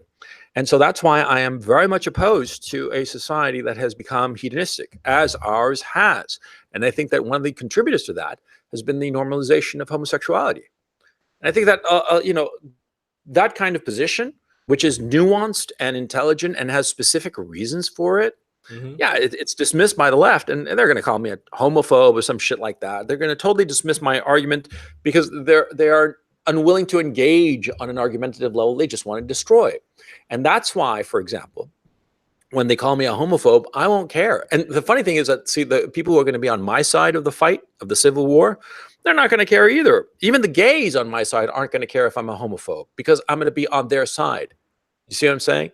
Mm-hmm. Yeah, I think that that unwillingness to engage with reasoned argumentation on a specific issue is part of the reason that we're going to have the civil war. Yeah. Yeah. But anyway, about gays, I think it's just decadent and disgusting. And I think that, and it hurts the society for the reasons I explained. Ditto with, oh, well, transsexuality, that's absurd. It's basically a mental illness. That's what it is. It is a mental illness. And what's happening is that, see, there are a lot of girls who are becoming convinced that they're actually guys and are going into this whole, they're going into hormone replacement therapy and shit like that, because women are very, they tend to comply more. They're high in agreeableness. And so a lot of times their unhappiness with their lives, a lot of times is transmuted into this belief that they would be happier if they were a guy instead of a girl. And, you know, a lot of healthy girls are going on hormone replacement therapy and transitioning, right? And this is catastrophic, because once you go on hormone replacement therapy, something that they don't tell you, you become sterile, okay, of either sex, and you know, you can't go back, okay? You can't go, oh, you know, I changed my mind, I want to go back to being, and you know, have babies. You go on hormone replacement therapy at whatever age, and it renders you sterile. Your reproductive organs are delicate, okay, and the hormones necessary for a fully functioning reproductive system, you mess with those as you do with hormone replacement therapy, which is a huge, you know, deal, hormonally speaking. Mm-hmm. It's over. You cannot have children. So these boys, for instance, who are being transitioned when they're teenagers, these girls who are being transitioned when they're in their late teens, early 20s, you can't go back. They're rendered sterile. Okay, this is a catastrophe. This is child abuse. This is reckless endangerment of young children who do not know better and who have been convinced by mass media that it would be a cool thing to become of the opposite sex. And they don't have, their parents don't have the moral self-confidence to say, no, this is fucking wrong and you're not doing it, period. End of discussion. There is no discussion. It's just no. They lack the moral self-confidence to do that. And well, we're going to have, look, in 15, 20 years, you're going to have all kinds of horror stories about people who were, you know, cajoled by their parents into transitioning, because a lot of these parents just want to have a kid who's transitioning just so that they can say how cool it is. They're fucking morons, but that's what they're basically doing, right? Mm-hmm. And you know, it's going to be a fucking disaster. I mean, you could see it. Okay, nah, man, it's a mental disease. But the trans activists have such a huge lobby and are so willing to do whatever it takes. I mean, they're willing to destroy the reputations of researchers, longtime trans researchers who are sympathetic to transsexuals, but they've destroyed their careers when they say the wrong thing. They destroy their careers when they say, there's one trans doctor, a doctor who specializes in transsexuality, and who had like a clinic and the whole thing. He was like a big deal. I forget his name right now. But he said that, no, you know, most transsexuals, they really know it when they're in their 20s and even their 30s. Younger than that, no, it's just not that at all. And also, his career was destroyed. His career was destroyed totally for saying the wrong thing. There's another thing too. A lot of gay men say this. Milo Yiannopoulos said this, that a lot of gay youths will go through a period of thinking that they want to be a girl, and it's just a natural stage of their development as homosexual men. And there are a lot of studies that say that sexual dysphoria is quite normal in children at some stage or another, and that it just straightens itself out. You don't have to do anything about it. It'll just, you know, it's sort of like they have a period of sexual dysphoria that sort of like intersects with adolescence and puberty, which makes sense. And that once that hump is over, you know, it just gets straightened down. They don't have any problem at all. which makes complete sense, of course. But they're dismissing that research and forcing, you know, adolescent children really, to have this treatment, which is catastrophic. It is horrible. And because of that's part of the reason I don't want to raise my children in the West. Because what, you know, like my kid, my 3-year-old kid, right? He's a boy, right? Mhm. Well, he has a kind of dysphoria, but I don't know what to call this dysphoria, because let me explain. See, uh, we ask him, you know, because we're potty training him, right? And Mhm. he's just being, you know, he's just being a 3-year-old boy. He doesn't really want to Yeah. go potty. Lots of times it's just more comfortable to pee in his diapers, right? Mhm. And so we tell him, you know, are you a baby or a boy? And he says, I'm not a baby. I'm not a boy. I'm a spider. I'm Lucas the spider, because he's obsessed with Lucas the spider, right? Mhm. Which is if you don't know it, it's a cartoon. It's a lovely Yeah. cartoon. And he loves it. And the other thing he's obsessed with are fire trucks and excavators. And sometimes he says, I'm not a boy. I'm a fire truck or an excavator. Yeah, because he's 3, okay? Because he's slightly insane. Anybody who's a parent knows that small children are ever so slightly insane. And you have to ignore them, okay? Yeah. You have to ignore their little insanity and not take their insanity seriously, because, like, what am I going to do? You know, my kid says that he's a fire truck or an excavator. Should I treat him as a transformer? Should I think that he's like growing up to be a transformer and he's going to star in one of Michael Bay's movies as a transformer? What the fuck, right? I mean, he's just a child. He doesn't know shit. Okay? And we laugh about it. Yeah, it's adorable. You know, when my 3-year-old boy comes at me and he says, you know, I'm really a fire truck. Yes, we know. You know, and I'll go around whooping like a fire truck. He thinks it's so cool because he's 3. Okay? I mean, come on, right? But yeah, so many of these parents, these liberal parents, take their kids seriously when they say that the kid is, like, I don't know, 10 years old and says that, oh, I feel like a girl. And of course, they've been feeding that question. You've seen that child, lactatia, I think it's called, Yeah. a little boy. That Yeah. is the most disgusting thing ever. That's what Sodom and Gomorrah look like. Okay. It is a boy who dresses up as a girl. He's clearly being sexually abused. I mean, there's Yeah. no doubt in my mind that that child is being sexually abused. It's disgusting, I think. And sorry, it just really bothers me, the whole normalization of pedophilia. I've gone off on a tangent here, but No, I it's look at fine. I that. mean, if you hadn't done it, I would have. So It's really fucking disgusting. You know, yeah. that child, lactatia, is being abused. I mean, I don't need, you know, somebody to tell me this. I know it just by looking at the kid. The kid is probably being used as some sort of sex toy by the people around him. The kid is probably being, you know, subjected to the most awful kind of behavior imaginable, and it is being normalized. It's like such a good thing. Like, the kid is liberated. No, the kid isn't liberated. He is being abused. That's what's going on, you know. And that child, the guardians of that child are allowed to do that kind of stuff to that poor child. And yet parents who decide that, oh yeah, you know, my 10-year-old kid is old enough to go by himself to the park, and the parents get arrested. You know, you've heard about that, right? Yeah. I have. It's Yeah. You know, parents letting their 7, 8, 9, 10-year-old children go to the neighborhood park. Well, the kids are getting picked up by the police and the parents are being charged with child neglect for teaching the kid a little bit of independence. My God, it's insane. It's really crazy, you know? And these parents who are essentially creating a catamite. For those of you yeah. who don't know what it is, look it up. They are creating a catamite under the public spotlight, and everybody's cheering them on. This is insane. This is disgusting. Okay? Responsible parents are being vilified for teaching their children a little bit of independence. And a little bit of, you know, grown-up behavior of going to a fucking neighborhood park on their own, and a child is in front of our eyes being sexually abused, and we don't say a thing. I don't get it. I don't get it, and I don't want to get it, and I can't wait for the Civil War to start just plugging these fuckers, because that's what they are. Because they're abusive. They're abusive to this poor child. You know, I mean, Yeah.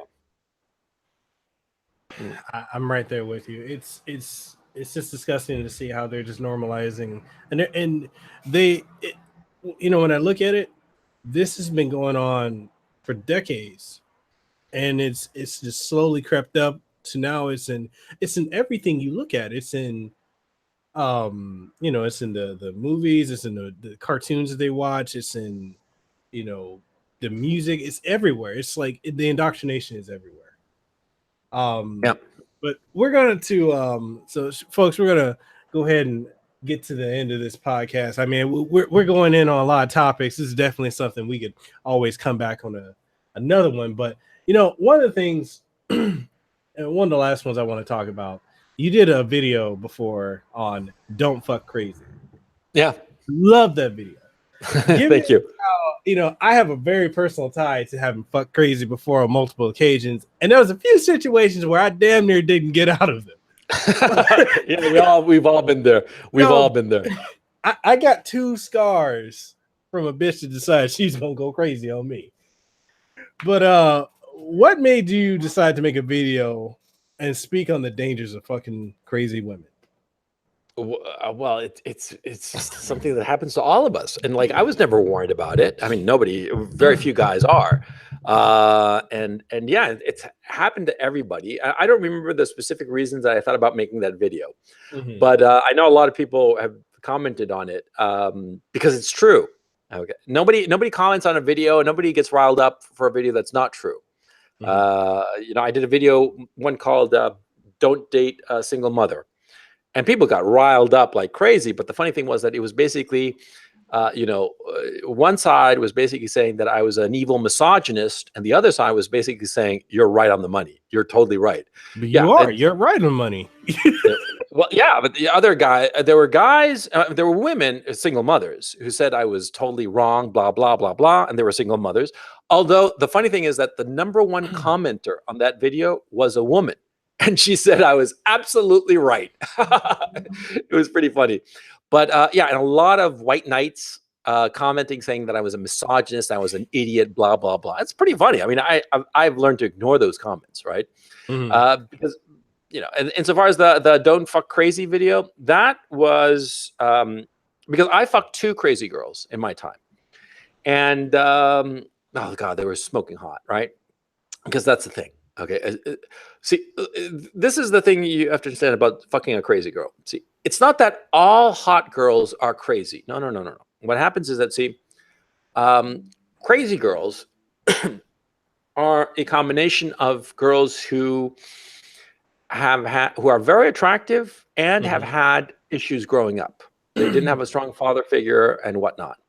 And so they always got whatever they wanted, and they always manipulated men, and they always are just slightly insane. Okay. There are crazy girls who are ugly, but see, nobody gives them the time of day because they're ugly.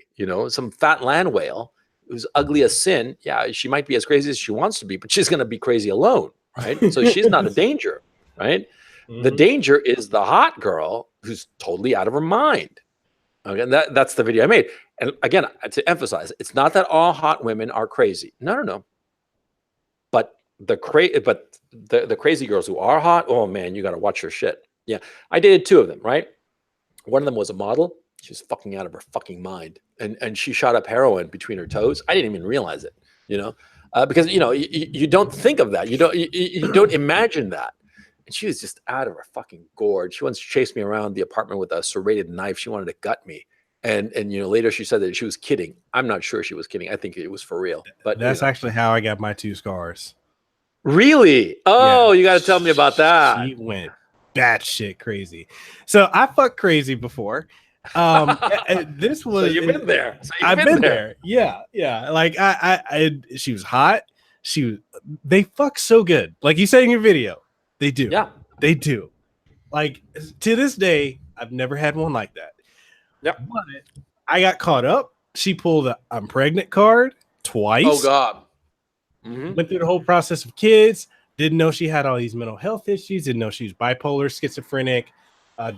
She had multiple personalities, delusions. She was also epileptic. I learned all this shit out after her family's like, either you marry her or you don't have anything to do with the kids. Married her, took care of the kids. Find out years later. They're not mine. They were my, at the time, best friends. Oh, God. Yeah. Oh, yeah. God. How long were you with this woman? 5.5 years.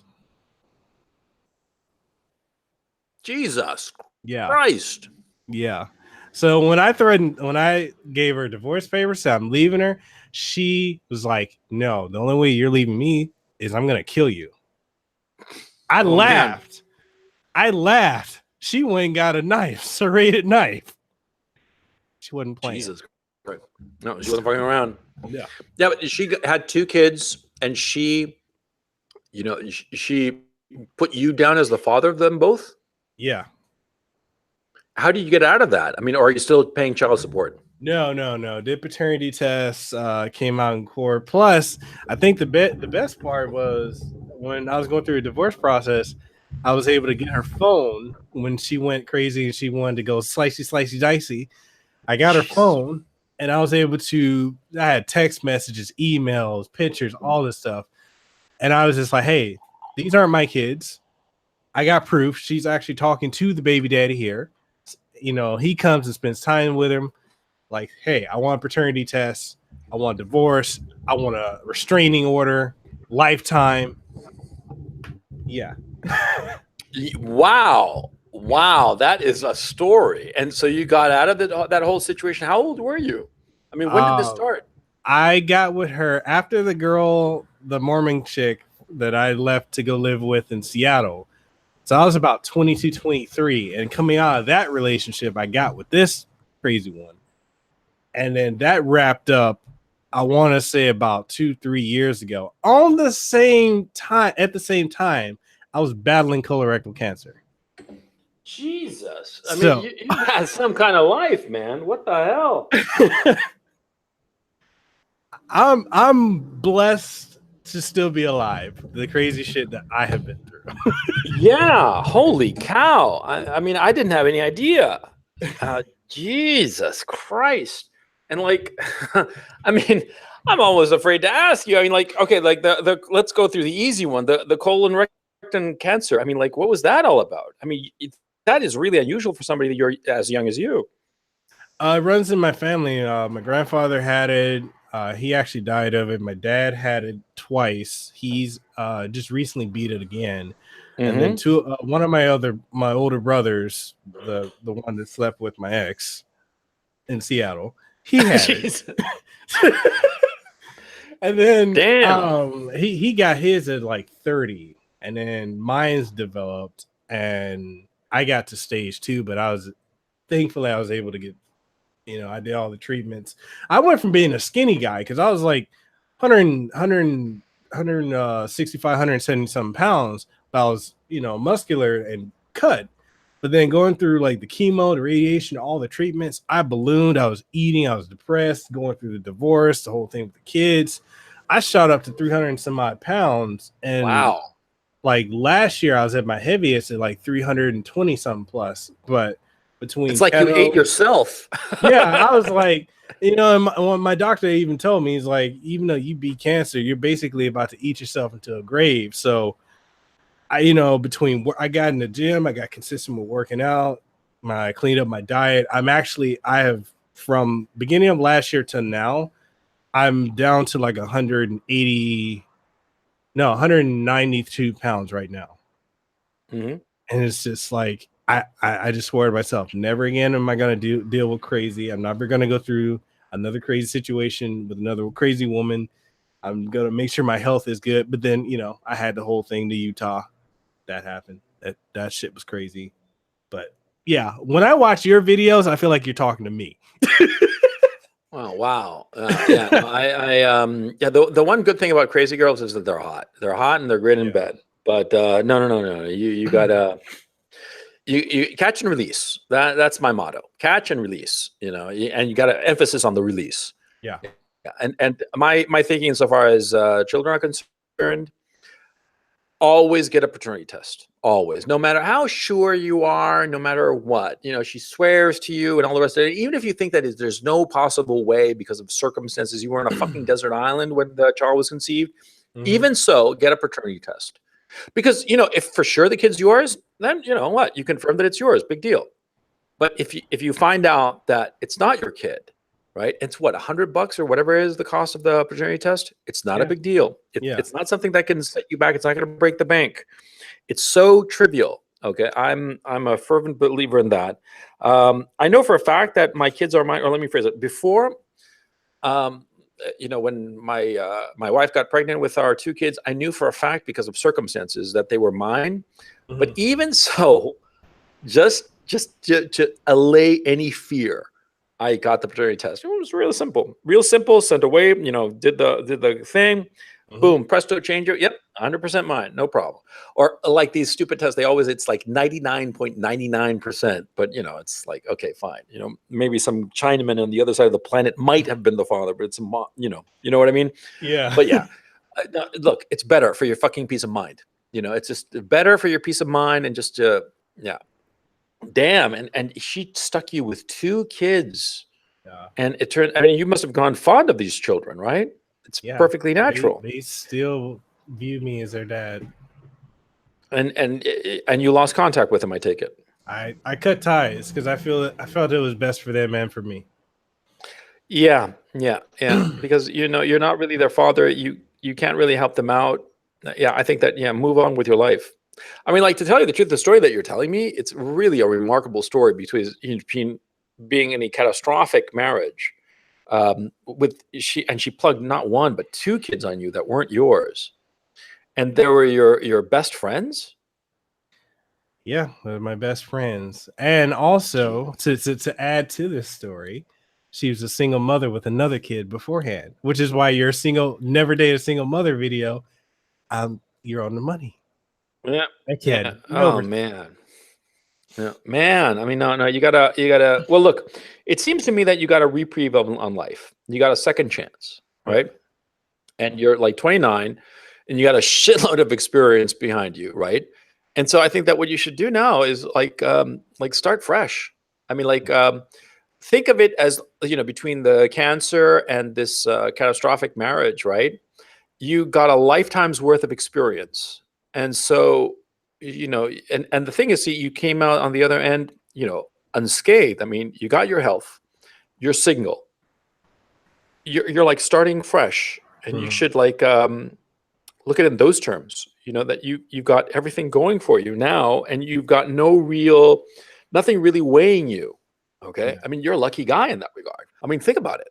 Okay, and so get back into shape, and figure out what you want out of life, and pursue it. Because you know that life is short, and that your life can end at any moment. Yeah. And so that would give you the motivation and the impetus to move forward. Yeah. That's quite a story, man. That's quite the story. You got me beat. I don't have any story like that, man. Damn, that is some heavy shit. Most certainly. Yeah. Is there anything you want to leave the audience with? Because I know you got to go. No. I'm good. And like just those two books that I mentioned, that I think that they're great to read, and I highly recommend both of them. And I hope you leave the link to them both, because they're just terrific books, and they can make you open your eyes to the life you're living today. Yeah, definitely. And folks, thank you all for watching. And also, this will be up on iTunes, Google Play Store, Stitcher, Spotify, and TuneIn Radio within a couple hours. But again, Coach Red Pill, such an honor having you on the show. It's a real pleasure. Thank you so much for having me on, Mekel. And this has been, for me personally, the best podcast I've ever hosted. Thank you. Guest like this right here has just, I mean, the audience is loving you. You keep it real, and that's such a rarity these days. Like, thank you so much. I really appreciate it. Yeah.